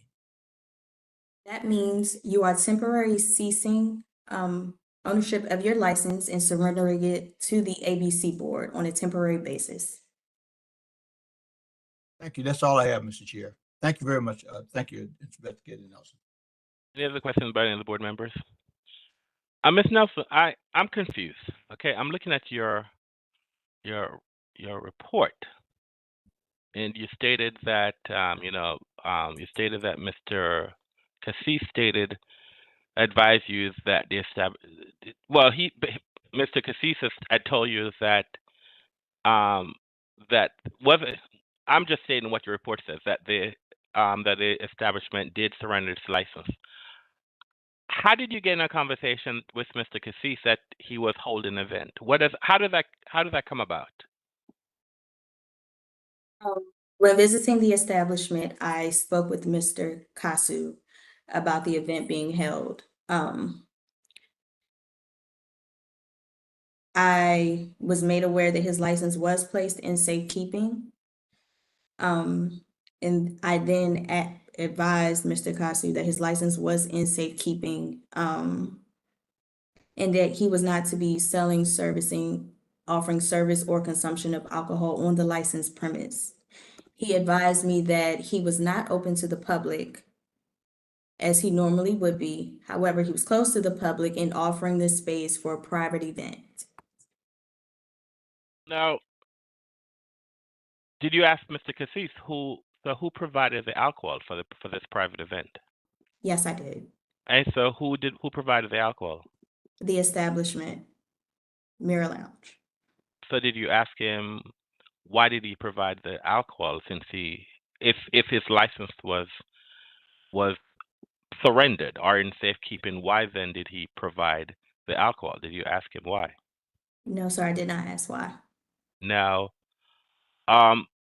did you have any conversations with him regarding whether or not this was a commercial space? So why was whether or not a license was, irrespective of whether or not this was a public or whether or not this was a private event, but this was in a commercial space? Did you have any conversation with him about whether or not any type of license was still required if it was since this was a commercial space? Sorry, sir. Are you asking if I asked him if he had any other license? If you had conversations with him about whether or not a license, irrespective of his license status, whether or not, since this was a commercial space, whether or not a license was required, did you have that conversation with him? No, sir. Not that I can recall, no. Can you, if you go back to, you want to review your report to refresh your recollection? I'm sorry, maybe I don't understand the question. I guess with the conversation I'm trying to find it from, because I'm looking at your report. Yes, sir. He stated that, I guess you're stating that he stated that his license was surrendered, and he was having a private event. Yes, Did sir. you have any conversations with him whether or not, even if he was having a private event, that because it was a commercial space, whether or not he's still required to have a license? Did you have that conversation with him?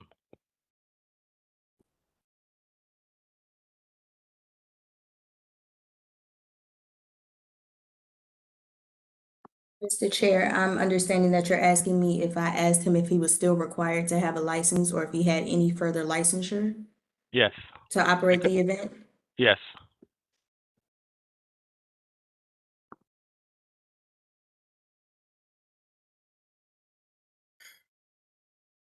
All right, if you can answer the question, fine. But how does this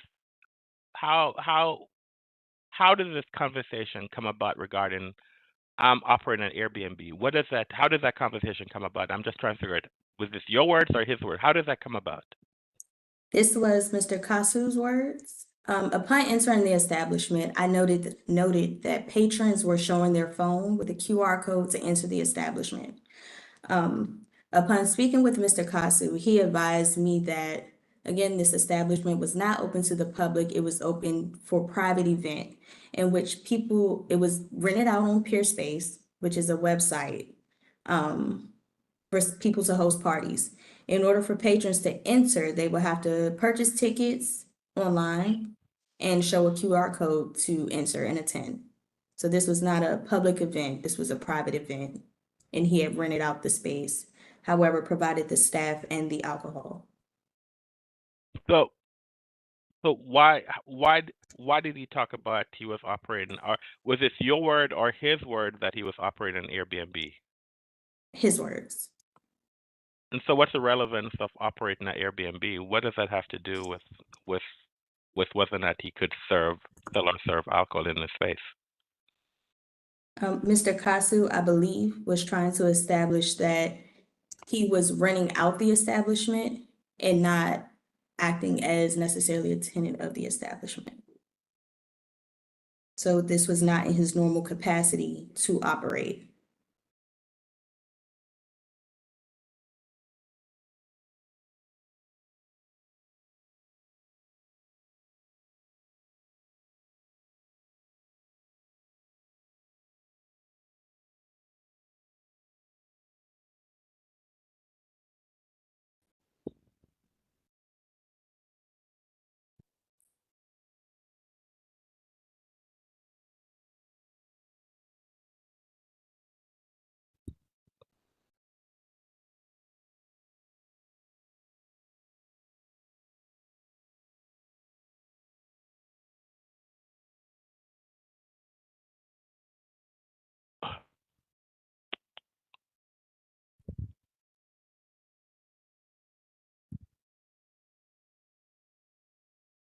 I don't have any further questions.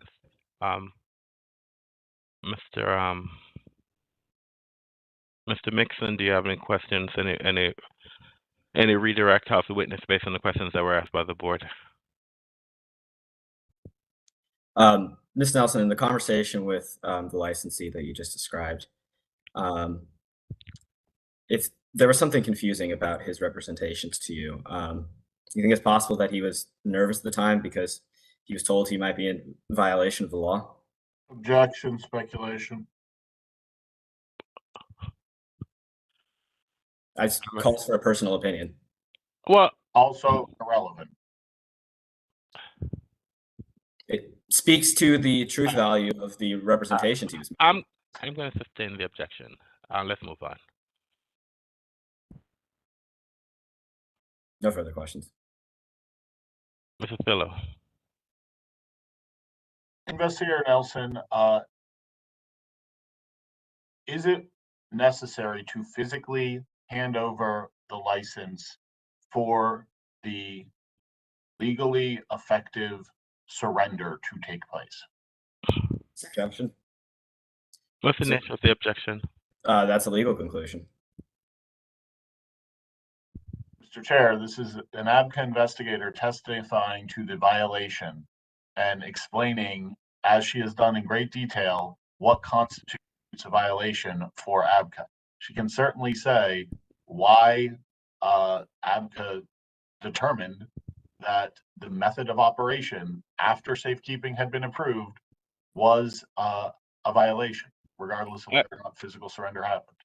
Mr. Chair, this is a legal distinction that's crucial to the entire case. For the court to decide. Mr. Mixon, in closing, you can make that argument, but I'm going to overrule the objection. She can answer the question, but you can make those arguments to the board in your closing, sir.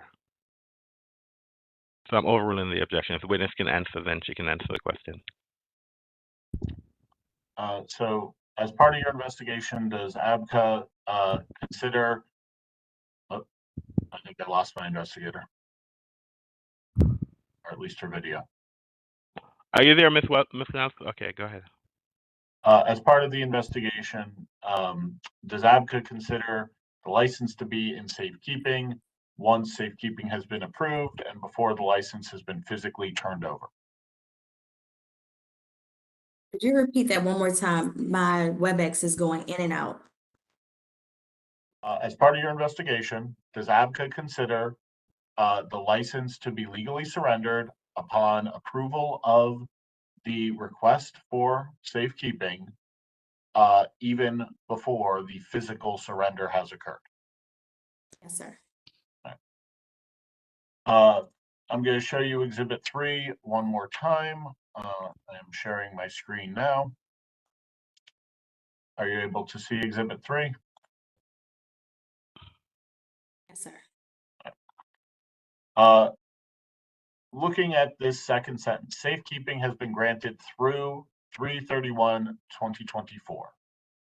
That doesn't say safekeeping has been granted from the time you turn in your license through 3/31/2024, does it?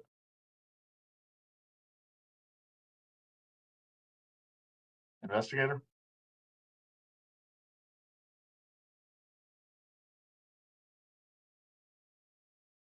Investigator Nelson, can you hear me? Objection, leading question on redirect. Well, it appears that investigators having some technical difficulties. So because she's not there, so let's find out what's going on with her connection.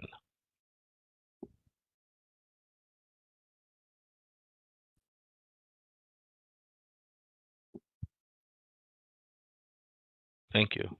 We're trying to find out what's going on with the connection.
I now see 2 Investigator Nelson, so it's probably a good sign.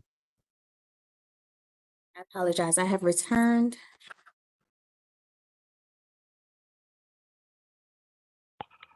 All right. Do you need the question to be repeated to you, ma'am? Yes, sir. Investigator Nelson, this second sentence doesn't say that safekeeping has been granted from the time the license is physically surrendered through March 31st, 2024, does it? Objection. It's a leading question. It's a yes or no question. It's not a leading question. Well, leading. Suggest an answer. Rephrase the question. Let's rephrase the question, sir, and let's go on. Absolutely. Does this sentence say safekeeping has been granted from the time you physically surrender your license through March 31st, or does it say safekeeping has been granted through March 31st? It says safekeeping has been granted through March 31st, 2024.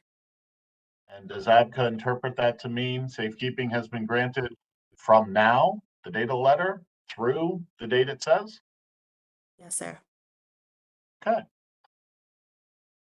Going back to the questions that Chairperson Anderson was asking you about regarding the conversation and the confusion over why Mr. Kasu said he was operating. Did he express any confusion about his license being in safekeeping? That I recall, no, sir. Did he acknowledge that his license was in safekeeping? Yes, sir. Did he assert that the type of event he was hosting did not require a license? Yes, sir. And is it your understanding that the type of operation he was performing required licensure? Yes, sir. No further questions. Thank you. Thank you, Ms. Nelson, for your testimony today. Does the government have another witness? No, at this time, the government rests its case in chief. Thank you. Mr. Mixon, do you have a witness you wish to call? Yes, but before the respondent begins its case in chief, at this time, we move to dismiss 23 CMP 00096 for a lack of support. The government has not met its burden to provide sufficient evidence that the licensee has committed a violation of 25-102A. Nothing is established that at any time the licensee served alcohol without having first obtained an appropriate license as required by the Title 25. I'm sorry, Mr. Mixon. What I was looking for what regulations? I'm sorry. Did you cite, sir? I apologize. I was looking for my The charge violation in this action is 25-102A, which states no person shall sell any alcoholic beverage in the district without having first obtained an appropriate license as required by this title. It's undisputed today that 9th Street Lounge LLC had previously obtained a license, and it's not established here anywhere that they had not for the service of alcohol.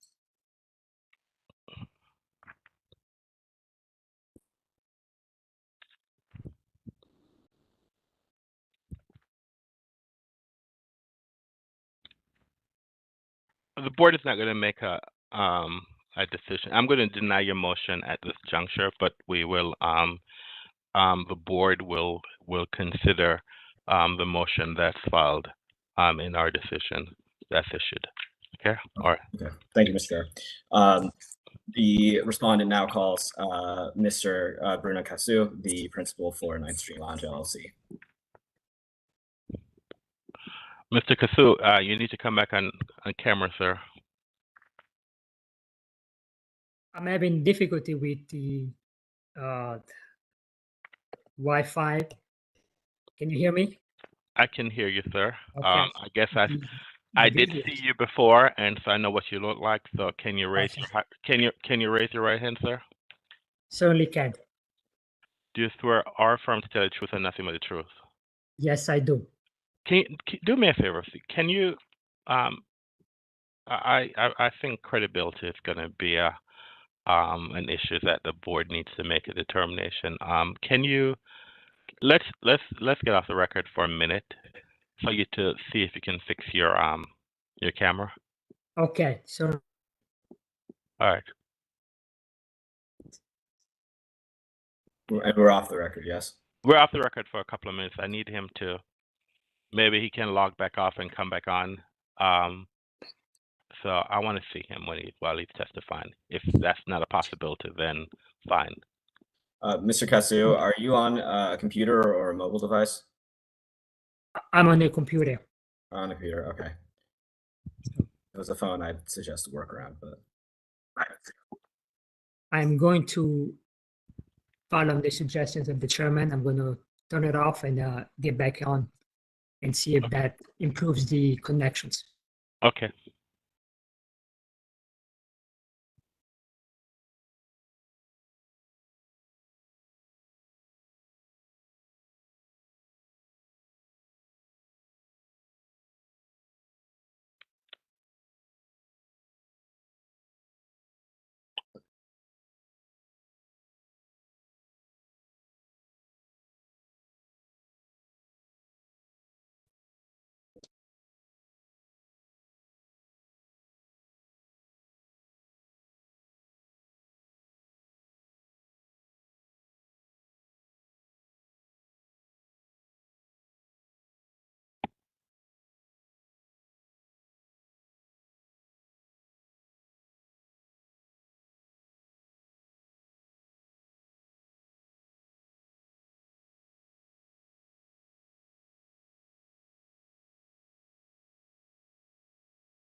Mr. Oriana, as soon as he shows up, please elevate him.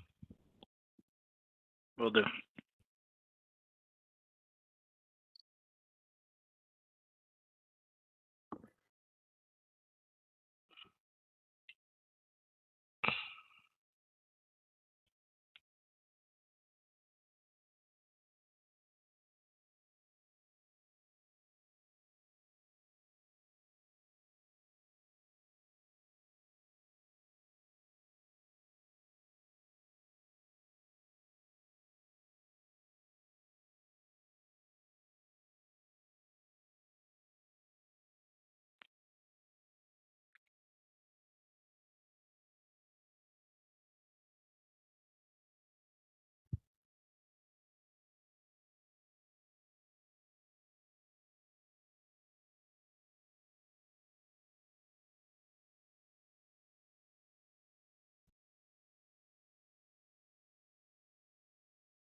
Still waiting. Okay.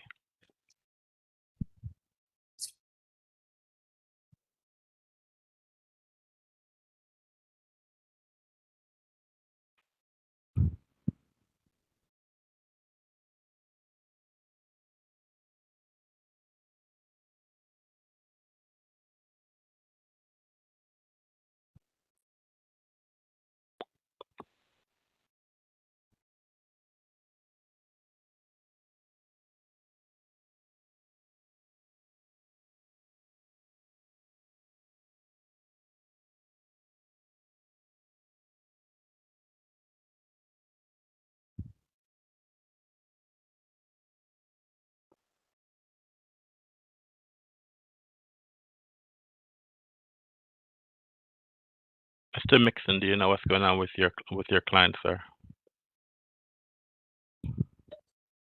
I've reached out to him, Mr. Chair. I'm going to give him a call. Thank you. He has yet to rejoin.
Apologies, he's sorting it out. He had to try a different Wi-Fi network. Okay. Thanks everyone for their patience.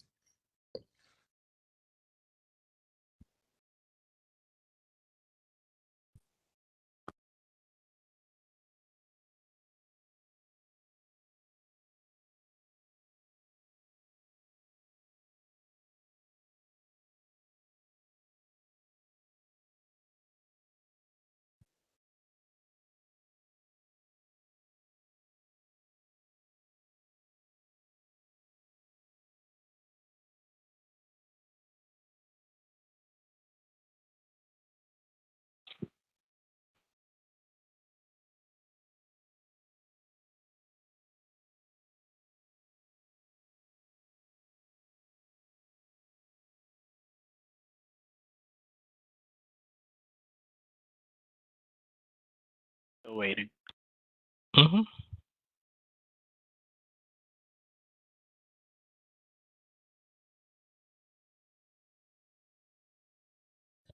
He's transitioning to another device. Will be on his mobile phone. He should have camera on there. All right, thank you.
Still waiting.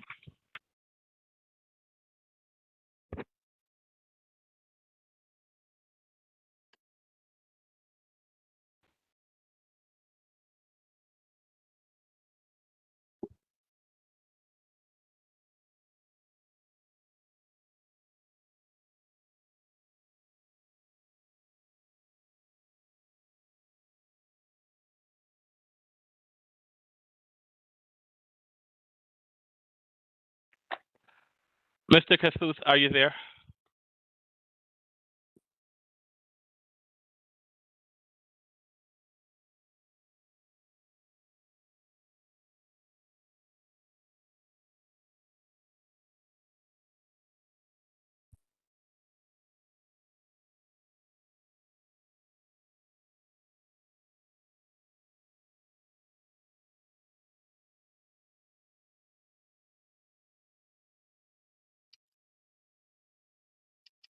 Hello?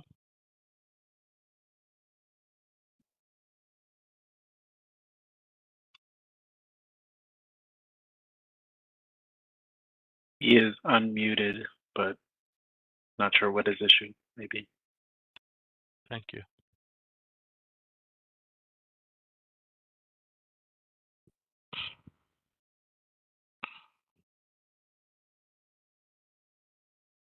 This is the last hearing for the afternoon, so we have all afternoon. Well, we have to close the business for him to get online.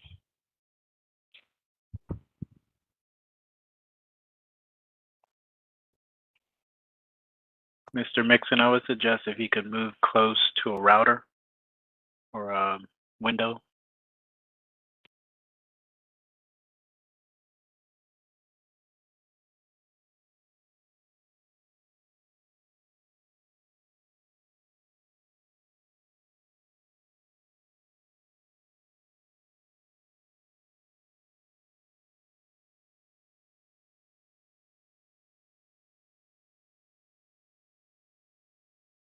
I've provided him the instruction as such.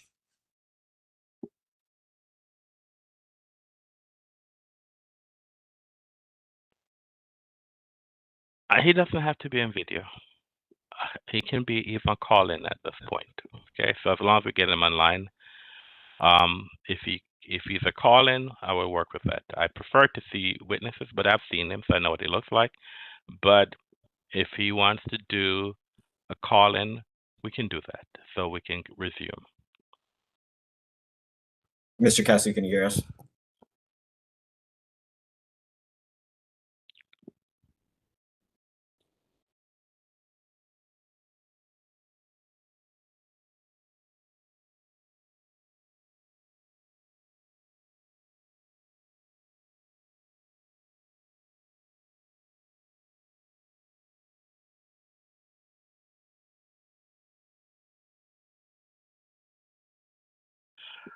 All right, this is what I'm going to do. Okay. I'm going to have the board go into executive session.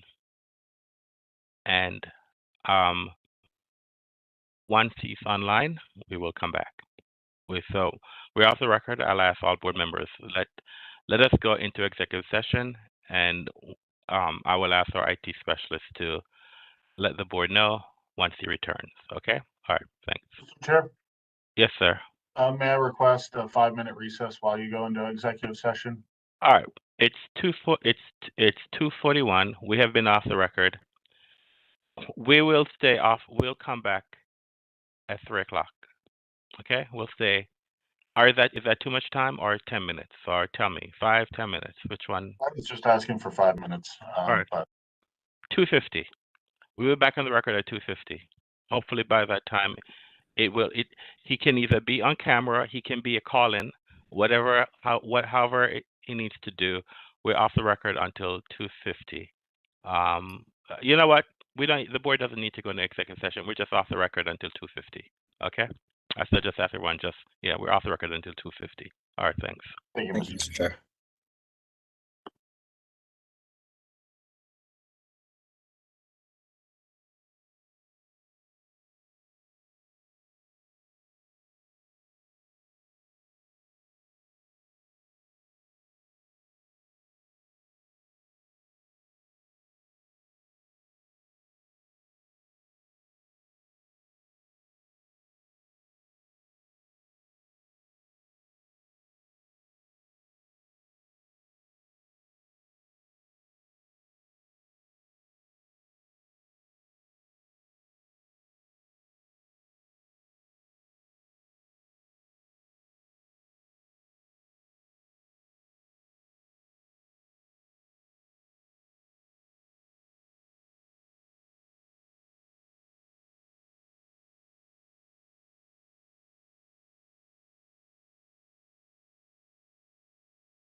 Bruno, are you able to turn on your video?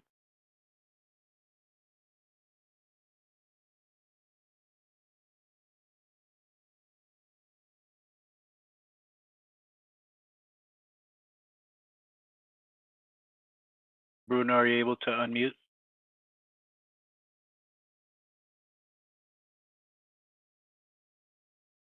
Hello, Bruno?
Hello, Bruno?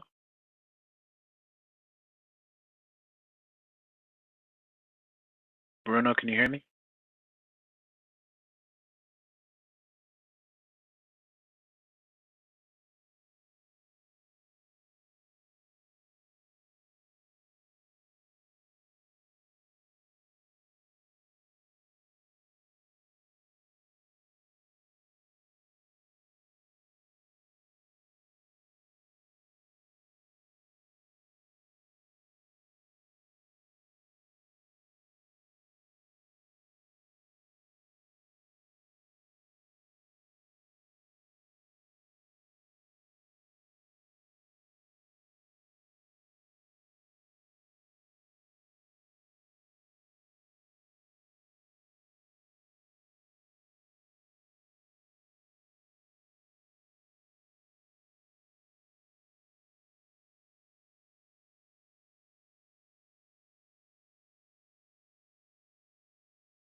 Bruno?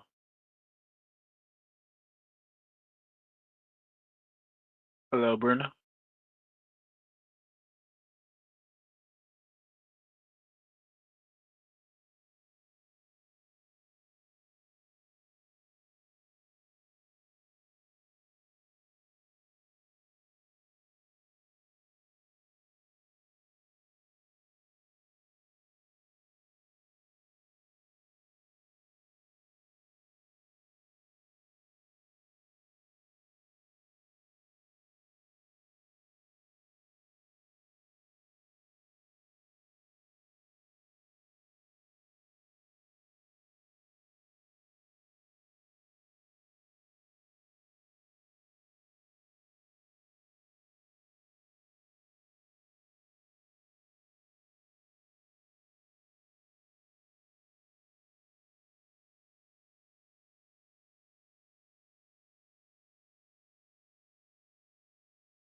All right, we're back on the record. We're still waiting for Bruno to return. Let me wait for the attorneys to come online.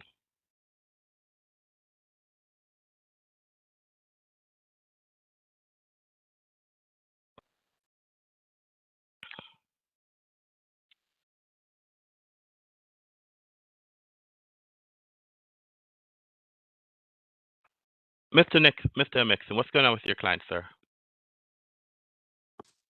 He was switching devices, and I believe he's now just called in. That's a call. Mr.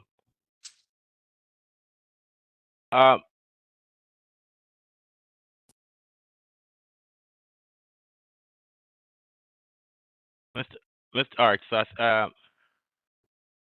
So I'm back here with the call. I all right, sir. apologize tremendously. All right. My camera was functioning well at the beginning, and now just give me trouble to connect with the board. All right. Can you raise your right hand, please? Yes. Do you swear or affirm to tell the truth and nothing but the truth? Yes. You're a witness, sir. Thank you, Mr. Chair. All right, Mr. Casu, what was the basis of your decision to apply for safekeeping? I applied so that I can submit an application to the board. What kind of application? It's a cannabis application that I submitted. Okay, thank you. I'm going to show the investigative report, specifically the approval letter previously discussed.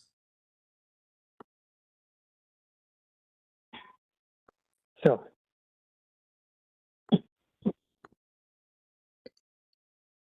Mr. Casu, did you receive this letter? Have you seen it before? Let's give me a quick second to get access to that letter. Well, he's on the phone, so I don't see how he can see the letter. So why don't you ask him, rather than showing him the letter, ask him specifically what is it that, since he's on the phone, you need to ask him, sir, just be specific in that, what it is that you're trying to get from him. I apologize. I did forget he was on the phone for a second. Mr. Casu, did you receive notice that your application had been approved? I was told that an email was sent out, and quite frankly, I received tons of email on a daily basis, and unfortunately, I did not receive that email. Did you receive? Was your understanding that following the approval of an application for safekeeping, was your understanding that you had to physically give the license to somebody at ABCA for it to be in safekeeping? That was exactly my understanding. Right. Did you receive any instruction as to when or how to submit the license to ABCA? No, I did not receive such an instructions. On October 29th, had the license been surrendered? Not from to the best of my knowledge. Let me rephrase. Had you given someone at ABCA your license? Oh no, the license was still physically in the premise. That's right. So I would show licensees Exhibit 1, and I still can for the benefit of the board.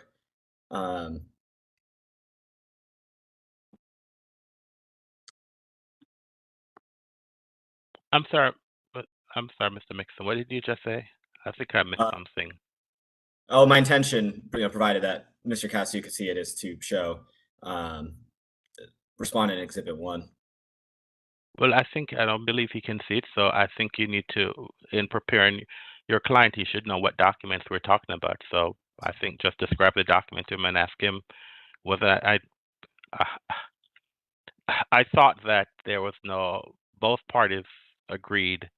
I guess it's my understanding that there was stipulation regarding exhibit one, which is your exhibit, and the government. So my assumption is that there is no denial that this document existed, this document exists, that your client did receive the document, which you're talking about. So I'm not quite sure. I don't. Maybe I'm lost somewhere. May I read it onto the record and confirm whether my client can identify it? That's fine, sir. Go ahead. All right. Mr. Casu, did you receive following the period in which the license was taken out of safekeeping, or you understood safekeeping to no longer be in effect? Did you receive on April 12th, 2024, did you receive an email from licensing program specialist Kelly Campbell that said, did you get a copy of your license back when removal was approved? Yes, I did receive that email. Okay. And the document. Thank you. No further questions. All right, thank you. Mr. Thiel.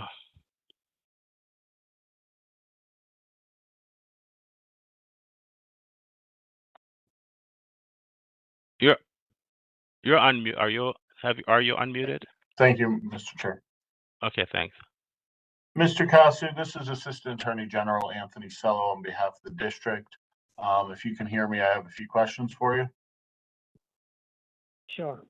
Okay. You just testified that you were confused about whether or not you had to physically turn over your license into safekeeping. But you never told Investigator Nelson that your license hadn't been physically turned over and therefore it wasn't in safekeeping, did you?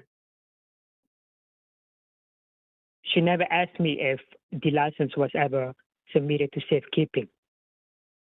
Okay. Because it was still in the appreciate premise. that, Mr. Casu, but that's not the question I asked you. I asked you a yes or no question.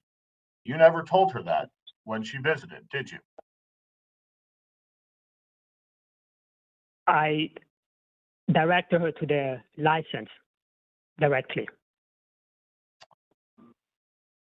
You did not tell her that your license wasn't in safekeeping because it hadn't been physically turned in, did you? That's correct. In fact, you admitted to her that the license had been turned over. Or, I strike that. You admitted to her that the license was in safekeeping, didn't you? No, I did not. So are you saying that her statements in her report that you said the license was in safekeeping are wrong? What I stated is that I submitted an application to submit the license in safekeeping. That's what I stated. Now you told Obviously, the music was very loud. Mr. Casu, you told her that it was okay for you to hold the event because it was a private event that did not require a license. Is that not correct? Objection beyond the scope of direct examination. I'm going to overrule the objection. I did not. I only described the type of event that was taking place in the premises. Oh. Not that I did not need a license. All right. So you're saying, no, scratch it. You told her that you understood that a private event did not require a license. Is that true? No, that is not true.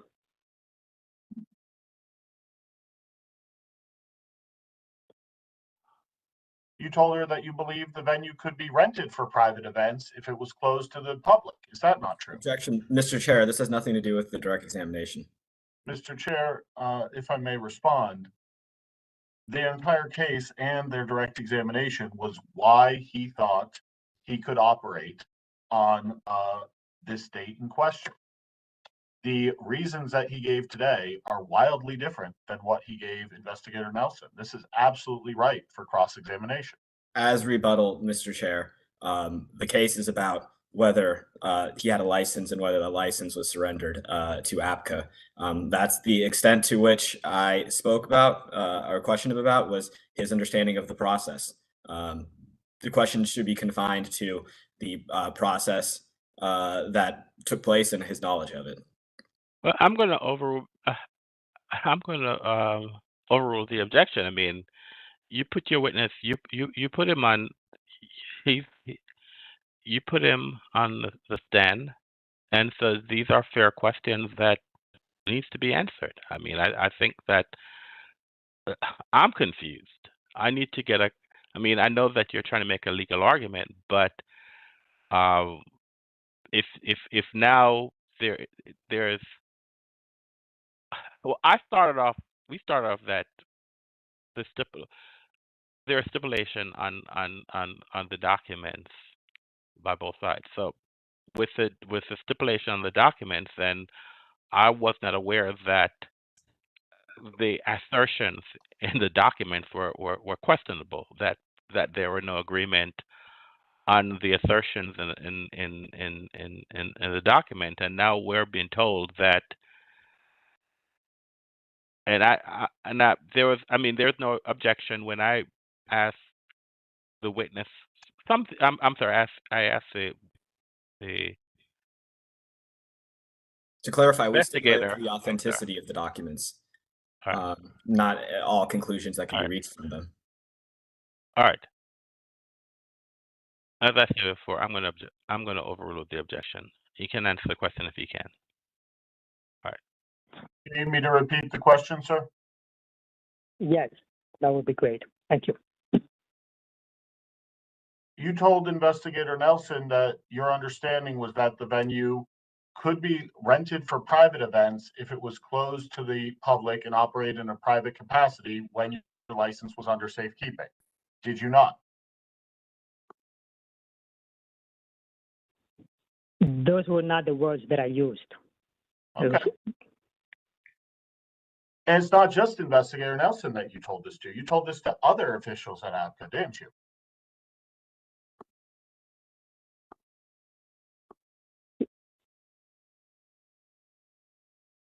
Those are not the words that I used. Do you recall an email that you sent to Sean Gordy at ABCA Licensing on October 30, 2023?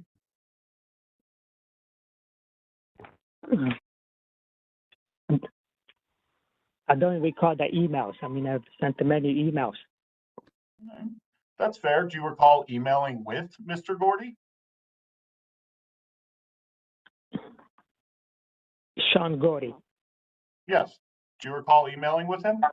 Objection, Mr. Chair. This is also beyond scope. Okay.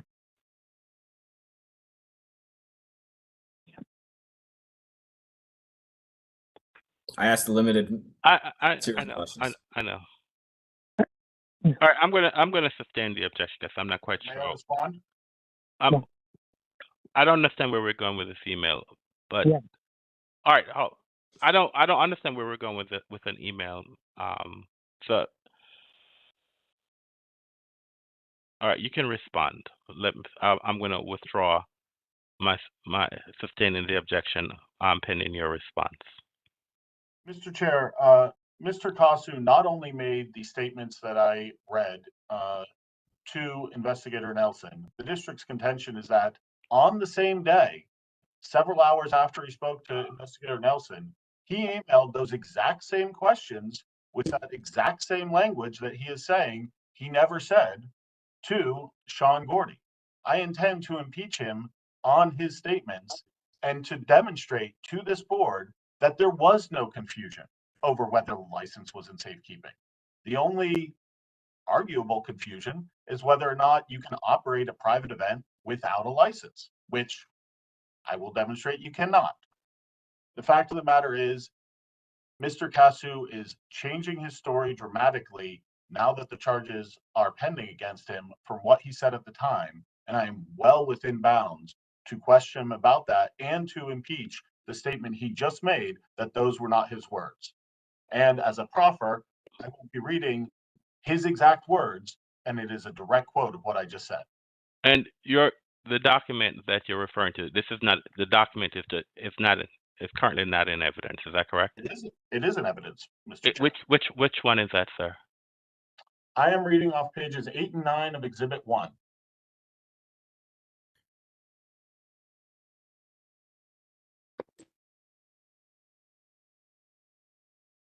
I can share it on my screen if you like. Go ahead, because I'm having some problems finding the document. So you can go ahead. I'm sharing my screen showing Exhibit 1, pages 8 and 9, sent from Bruno Casu on Monday, October 30th, 2023 to Sean Gordy at 10:45 a.m. This is hours after he spoke with Investigator Nelson on the night of the 29th into the 30th. And the language I'm going to be referencing is in this paragraph where he clarifies that his understanding is that the venue can be rented for private events, be closed to the public, and operate in private capacity, the exact quote I just read, while it's under safekeeping. Well, since he is, remember, he's not able to see the document. I'm gonna overrule the objection, and you can read in the record. I'm sorry, you need to read the document to him, and then you can ask him about that document. Yes, Mr. Chair. Mr. Casu, I am showing an email which, as I indicated, was sent from you to Sean Gordy at 10:45 a.m., October 30th, 2023, with the subject private events. It reads, "Good day, Sean. Following up on visits made by Investigator Makia Nelson Friday and Saturday. As you are aware, the venue has been hosting private events since late 2022 to supplement lost revenue. We have worked with PeerSpace and independent event planners to book events. For the events, attendees are confirmed guests, cover charge is not permitted, and the public is turned away by security. Ownership priority is to operate in compliance with ABCA, and so we need to clarify the intricacies of how to stay in compliance when hosting private events. Based on prior ABCA conversations about private events, it was understood that the venue can be rented for private events, be closed to the public, and operate in a private capacity. And so, if the liquor license, which permits alcohol sales to the public, is in safekeeping, does that prohibit the venue from booking private events where alcohol is involved? Attached for your records and review are the private events reservations from PeerSpace for both nights. Your guidance is paramount. Looking forward to hearing from you and looking forward to our Tuesday afternoon meeting. Regards." And it is not signed. Now, Mr. Casu, my question based on this document is, did you indicate that your understanding was, quote, that the venue can be rented for private events, be closed to the public, and operate in a private capacity, close quote, while the license is under safekeeping? My email and conversation with Sean Godin has been since late 2023 regarding the clarifications of holding private events. And as you stated in the email, I've been holding private events. That's what she. Yes or no question. Mr. Phil, allow him to answer the question.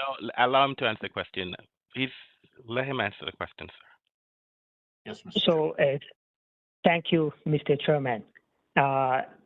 So that email was a follow-up conversations with Sean Gotti since 2023, in which we still had a license and we were still holding private events to a capacity in which I wanted to get a confirmations directly from the administrations of ABCA that I could hold private events to supplement my income. When I submitted the license to safekeeping applications, it had nothing to do with me holding these private events. I've been holding these private events to supplement the revenue because of the slow business during the winter times. The interpretation is what I was clarifying in the email. So are you saying that this email has nothing to do with safekeeping and is about the process for private events? That was the clarifications of that email. Okay. And are you saying that this email was sent to ABCA before your application for safekeeping was submitted? I've submitted many emails even in 2023 with Sean Gordon seeking clarification and staying compliant to do private event. Now, that was this not email the only email that I sent him. Okay. Now, this email specifically asks about safekeeping and whether that prevents you from booking private events where alcohol is involved. So you're saying this email has nothing to do with safekeeping? That email was meant to seeking clarifications for the interpretations of the private events. And you could get lots of other emails that I've sent to Sean Gordy demonstrating the private events that I've been having during the winter time because the business was very, very slow. And we had to compensate in a different capacity. All right, Mr. Casu, Mr. Casu, I'll try to let you finish your answers, but once you finish your answers, please let me ask my next question. Okay. My question was, my question is, it was your understanding at the time that you could continue to operate a private event when your license was still in safekeeping because you didn't need a license for that private event. And that's what you were asking about in this email, is it not?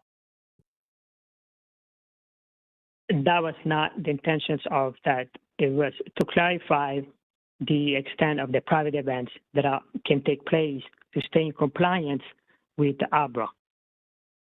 And that was not the only email that I sent regarding the private events. All right, but this email was specifically about Investigator Nelson's visit with you, was it not? It was in general about the private events. And that's why I wrote the email to get additional clarifications on the private events. So the part where it says following up on visits made by Investigator Micaiah Nelson Friday and Saturday means that this was a general email and not about her visits? Well, in the email, in the big body part of the email, if you want to reread it again, it was mainly to stay in compliance, to get clarifications of private events in which I seeked from the administrations so that I could be in compliance. And your goal and I was also shocked. I want to do emphasize that investigator also came the previous night without even knowing that the license was in safekeeping because ABRA did not make it clear that the application. Mr. Casu, that is not the question that I asked you. Please just answer the question that I'm asking you.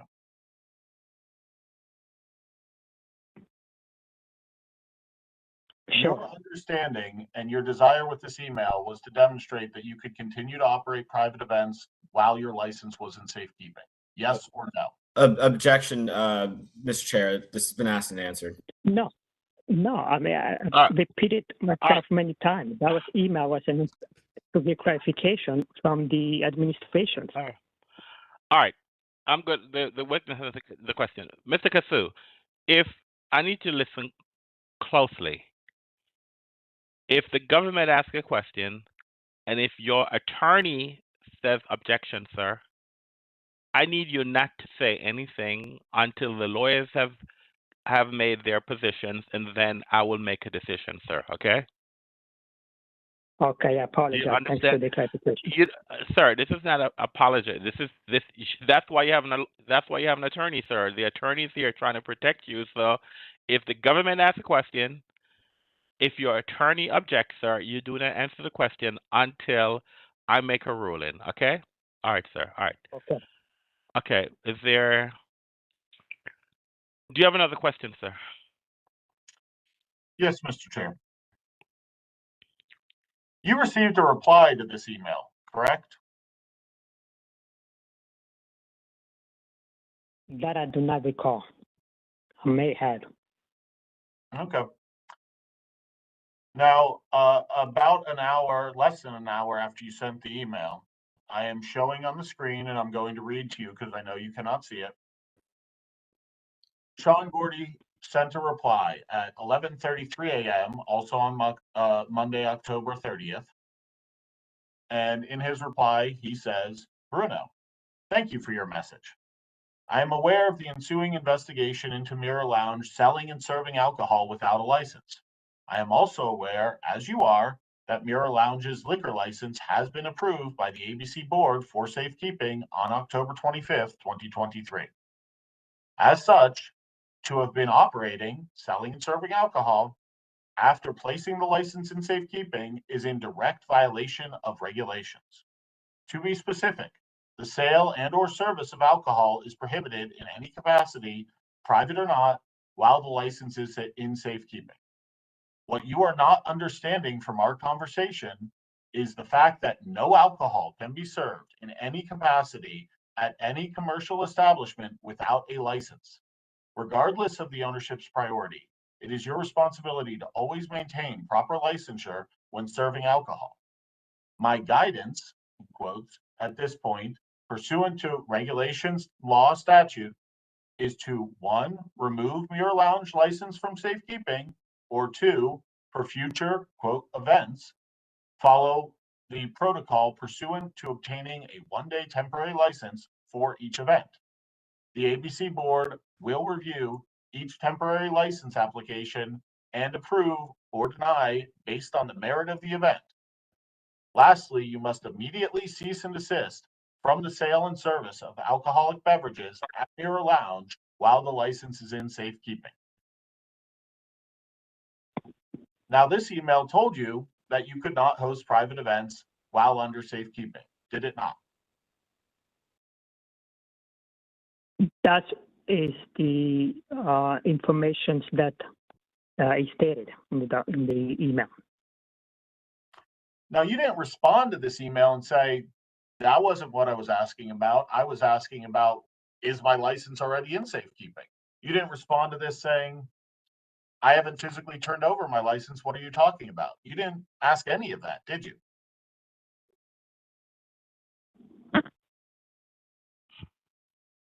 Was that a no? That's correct. Okay. That's correct.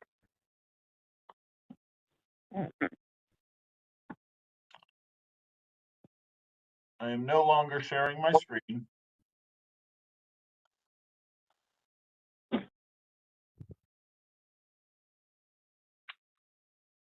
Mr. Casu, do you understand now that a license is required for you to host a private event where you serve alcohol? Yes. No further questions at this time, Mr. Chair. Thank you. Any questions by the board members?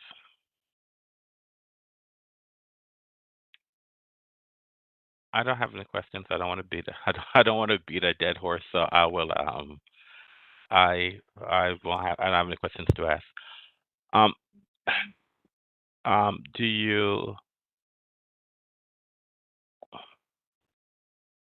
you want to redirect Mr. Mixon? Yes, Mr. Chair. Go ahead. Mr. Casu, when Investigator Nelson visited the establishment on October 29th, did she tell you that the license had been surrendered? No, she did not. Did she tell that you were in violation of law or regulation? No. Did she tell you that you should cease operating? No. That's the 29th. It was a Friday or Saturday. The Saturday, we're referring to the Saturday. day at which Okay. discuss the heart of this. That Saturday, were you told that you were in violation? Yes. And were you told that the license had been surrendered for safekeeping? She did not state that. But that you were in violation, that was stated. That's correct. Did it confuse you to be told this? Yes. And did you reach out and seek clarification from Sean Gordy because of this confusion? Yes, I did. And when you received clarification, did you cease service and sales of alcohol? Yes, I had immediately after. Understood. No further questions. Thank you. Do you have another witness, sir? No, that's all. You rest? All right. The respondent rests. All right. Thank you. All right. Does the government wish to make a closing? Yes, Mr. Chair.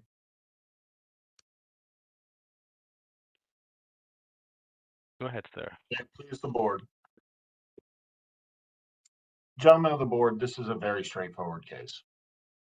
As much as things have been thrown at the wall to see what sticks, the facts have not changed.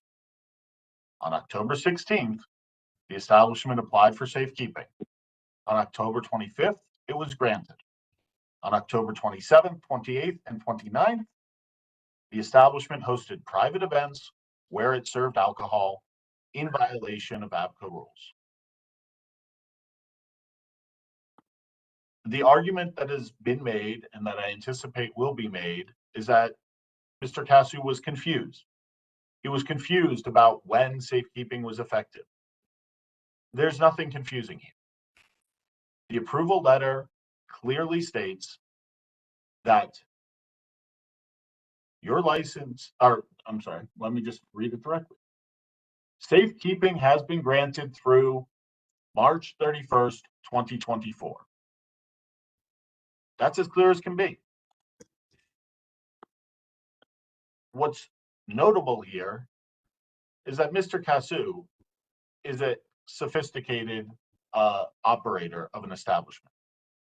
He has been in front of this board many times. His investigative history has 20 different investigative cases since 2019. He is represented by counsel. It is his responsibility to understand what safekeeping means. It is his responsibility to understand that you cannot host private events while your license is in safekeeping. And regardless of what opposing counsel is likely to come up and tell you next, this is not a question of whether or not he thought he had to physically turn over his license. He told Investigator Nelson, I've turned over my license for safekeeping.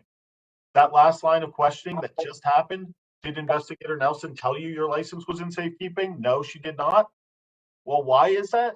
Because she asked him. If you read the report, she asked, is your license in safekeeping? And he said, yes, it is.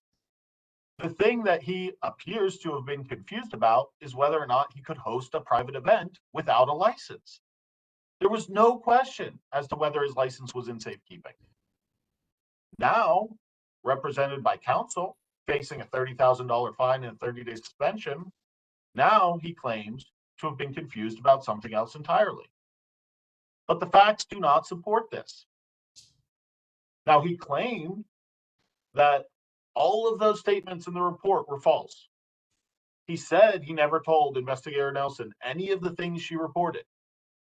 The facts do not bear that out, because we saw just hours after her visit, he sent an email to Sean Gordy where he repeated the exact same set of questions, where it made it very, very clear that he wasn't asking about, hey, I haven't turned over my license physically yet. Does that mean my license isn't in safekeeping? No.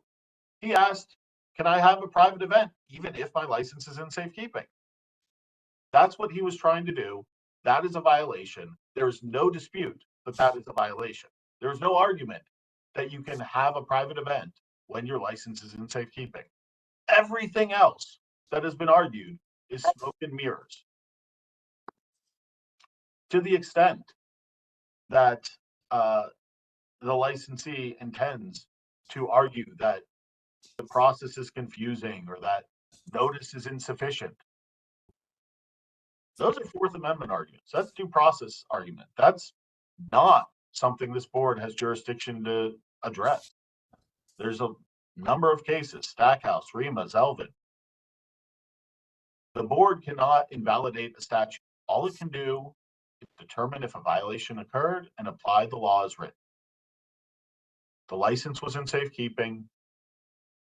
The licensee operated for 3 days immediately after he applied for and was approved for safekeeping. Therefore, the board should impose the statutorily mandated minimum fine of $30,000 and a 30-day suspension. I reserve time for rebuttal, and I thank the board for considering this case. That makes sense. Thank you, Mr. Chair. As everyone can see here, the licensee acted only as one could reasonably be expected to respond as guided by law, ABCA documents, and representations by ABCA personnel. And all these arguments that the government has made about Mr. Kasu's understanding of private events and his attempts subsequently to rectify that confusion are immaterial to the issue here. What's actually material is whether the requirements of the law were met and whether he acted according to the common sense understanding of the law. I'll read 25.791. If a licensee closes the licensed premise or ceases to operate the licensed premise for 21 or more calendar days, the licensee shall, 1, immediately notify the board in writing of the closure or cessation of operation, and 2, surrender the license for safekeeping. There's 2 requirements here. You could say arguably 1 was satisfied, but 2 definitely wasn't. And the licensee's understanding around this sloppy process is completely comprehensible. One would logically think if there's a surrender component, that surrender means giving the license. Put simply, the process is unclear. And it wouldn't be so unclear if it operated slightly different in a way that was more consistent with the statute.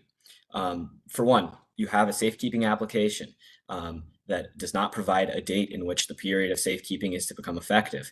The application could state an effective date of safekeeping so as to remove any confusion. We wouldn't even be here. 2, you could have ABCA guidance that is more clear. Contrary to what the government argues, saying that safekeeping is granted following the submission of an application communicates that an application is approved, not that safekeeping somehow has automatically gone in effect despite the license still being on the premises. When there is a command by the law to surrender, give the license following the submission of notice. And lastly, we have to ask, why is this even an application and approval process? An application is not contemplated by the statute, which requires 2 things, notice and surrender. As it stands, we have a process completely inconsistent with 25-791 and that invites needless confusion. The natural and logical conclusion to be made by any licensee is that the approval of the application enables the licensee to surrender the application, at which point safekeeping becomes effective because the license is no longer under the possession and control of the licensees, but instead the boards. And if you look at, not only is it natural for a licensee to understand that the process requires the surrender of the license to be effective, it's a logical conclusion to reach based on the law. Both DC Code 25-791, which says temporary surrender of license safekeeping, and 23 DCMR 704, surrender of license, they both repeatedly use language that's indicative of that safekeeping is active, is in effect when the license is under the possession and control of the board. Language such as being held in safekeeping, that the license may be placed into safekeeping, whenever a license is being kept in safekeeping with the board. Bottom line, the board has to have it for there to be safekeeping. I mean, you also have communications from ABCA personnel and documentation that invite confusion about the effective date. You have an approval letter that says granted when, despite the licensee still having the license. There's this insinuation that this is instantly clear that the license is in safekeeping, but it doesn't say that. Granting an application preconditions a further affirmative step for the requested action to take effect. If you apply for an apartment, you don't just start living there as soon as the application is approved. There's further affirmative steps like the payment of a security deposit or the transfer of keys. And in this case, that affirmative step is the surrender of a license to ABCA personnel for holding by the board. You have, after the whole period with which it was understood that safekeeping was affected, as I showed in Respondents Exhibit 1, quote, email from Kelly Campbell, did you get a copy of your license back when removal was approved? All this language creates an obvious implication that it's the physical location of the license, or put differently, the possession and control of either the licensee or the board that determines whether safekeeping is or is not effective. Mr. Kasu acted to comply with the law. He requested permission to surrender the license to ABCA so that he could apply for a cannabis license, because he couldn't have both at the same premises. And he wanted to do what the law required and what it clearly commanded. And he was prepared to surrender the license and cease the sale and service of alcohol. However, like, he just never instructed to do. He did not perform the second obligation or receive guidance as to how to do so. Without the license under ABCA's control, it makes no sense to say that it was actually in safekeeping. There is an application that was approved. He thought he had to do step 2, didn't get to step 2. Expecting licensees to understand that the approval of an application instantly makes the license in safekeeping, absent any public-facing communications or even commands in the written law, is tantamount to a gotcha. As I said at the outset, a trap. It's a chance to catch someone off guard and punish them for a misunderstanding, largely based on an overly confusing application of what's supposed to be a straightforward statutory command. As such, the licensee respectfully finds that asks that you find that he did not violate 25-102A. The record thoroughly demonstrates that he had a license that was at no time surrendered. Thank you.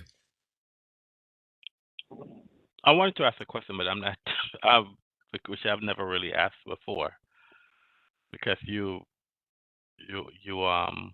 referenced 25791. Is that correct? Yes, sir.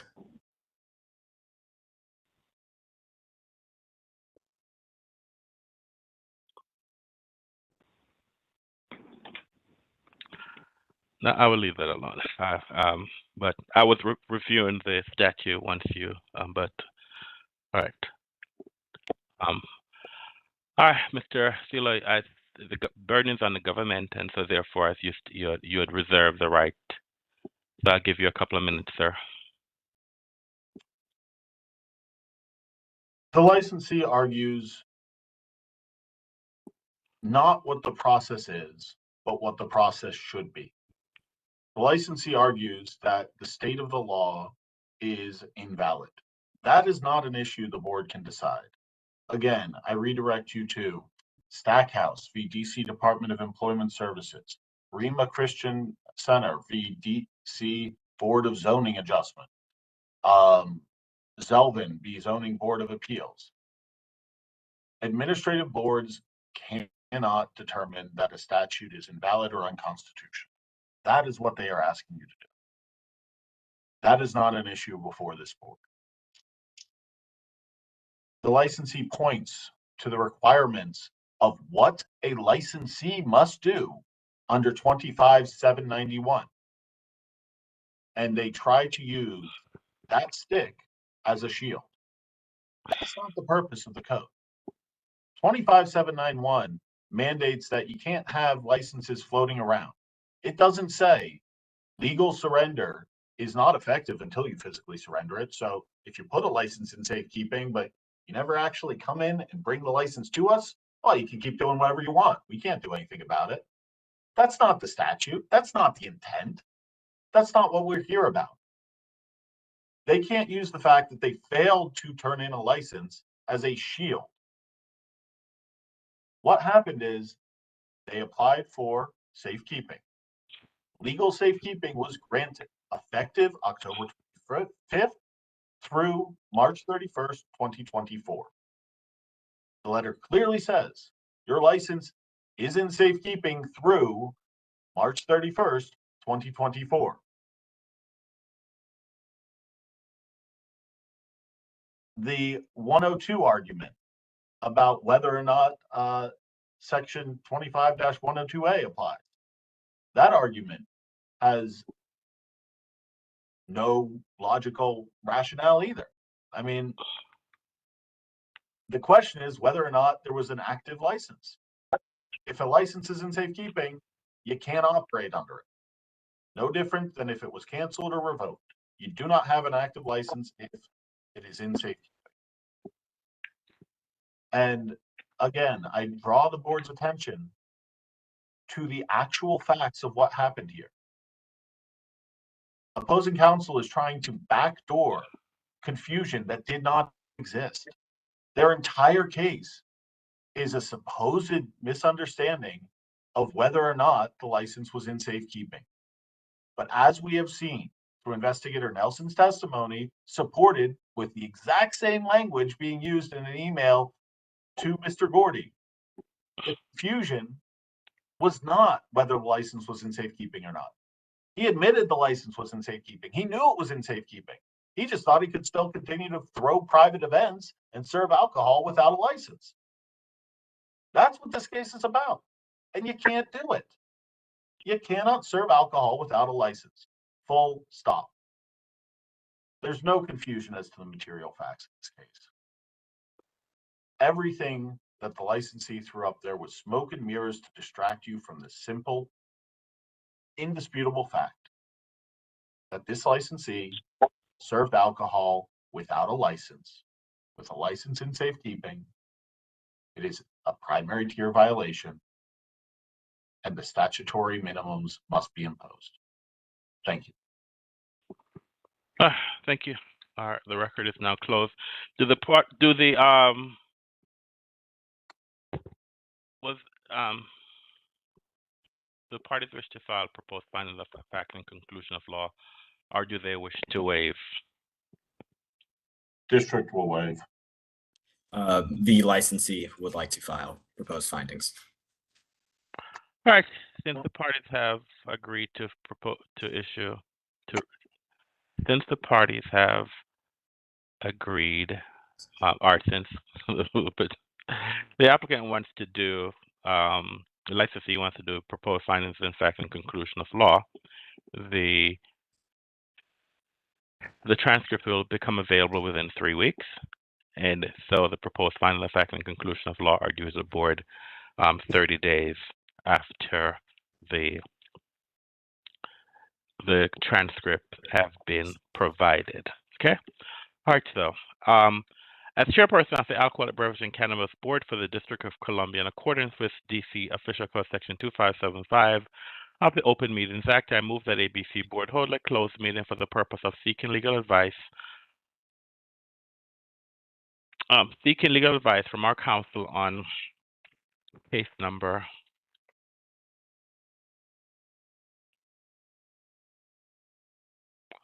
23 CMP 00096 Mirror Lounge, pursuant to DC Official Code Section 2575B14A of the Open Meeting Act, and deliberating upon case number 25 CMP 00096 Mirror Lounge for the reasons cited in DC Official Code Section 2575B13 of the Open Meetings Act. Is there a second? Short, I second. Mr. Short has seconded the motion. We'll have a roll call vote. Mr. Short. Short, I agree. Mr. Grant. Mr. Grant, I agree. Mr. Anderson, I agree.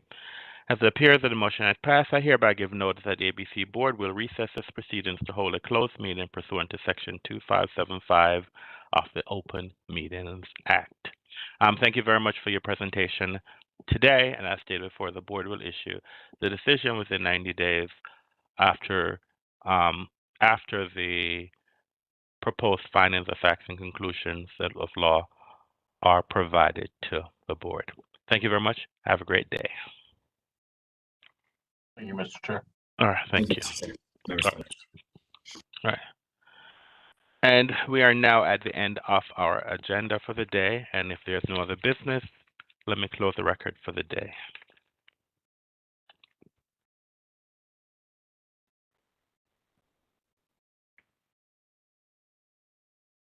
As chairperson of the Alcoholic Beverage and Cannabis Board for the District of Columbia in accordance with Title III, Chapter 405, Office of Open Government, I move that ABC Board hold a closed meeting on May 15th for the purpose of discussing and hearing reports concerning ongoing or planned investigations of alleged criminal or civil misconduct or violations of law or regulations, and seeking legal advice from our legal counsel on the board's investigative agenda, legal agenda, and licensing agenda for May 15th as published in the DC Register on May 10th. Is there a second? Mr. Grant, I second the motion. Mr. Grant has seconded the motion. I will now take a roll call vote on the motion before now it has been seconded. Mr. Short. Mr. Short, I agree. Mr. Grant. Mr. Grant, I agree. Mr. Anderson, I agree. As it appears that the motion has passed, I hereby give notice that the ABC Board will hold this closed meeting pursuant to the Open Meetings Act. Notice will also be posted on the ABC Board Hearing Room Bulletin Board, placed on electronic calendar on ABCA's website, and published in the DC Register in as timely a manner as practical. We are now adjourned for the day. I would like to thank the members of the public who have participated in our hearings today, and also thank our board members who have participated in our hearing. We are now adjourned. I now ask all board members to return to executive session for further development. Have a great afternoon. Thank you.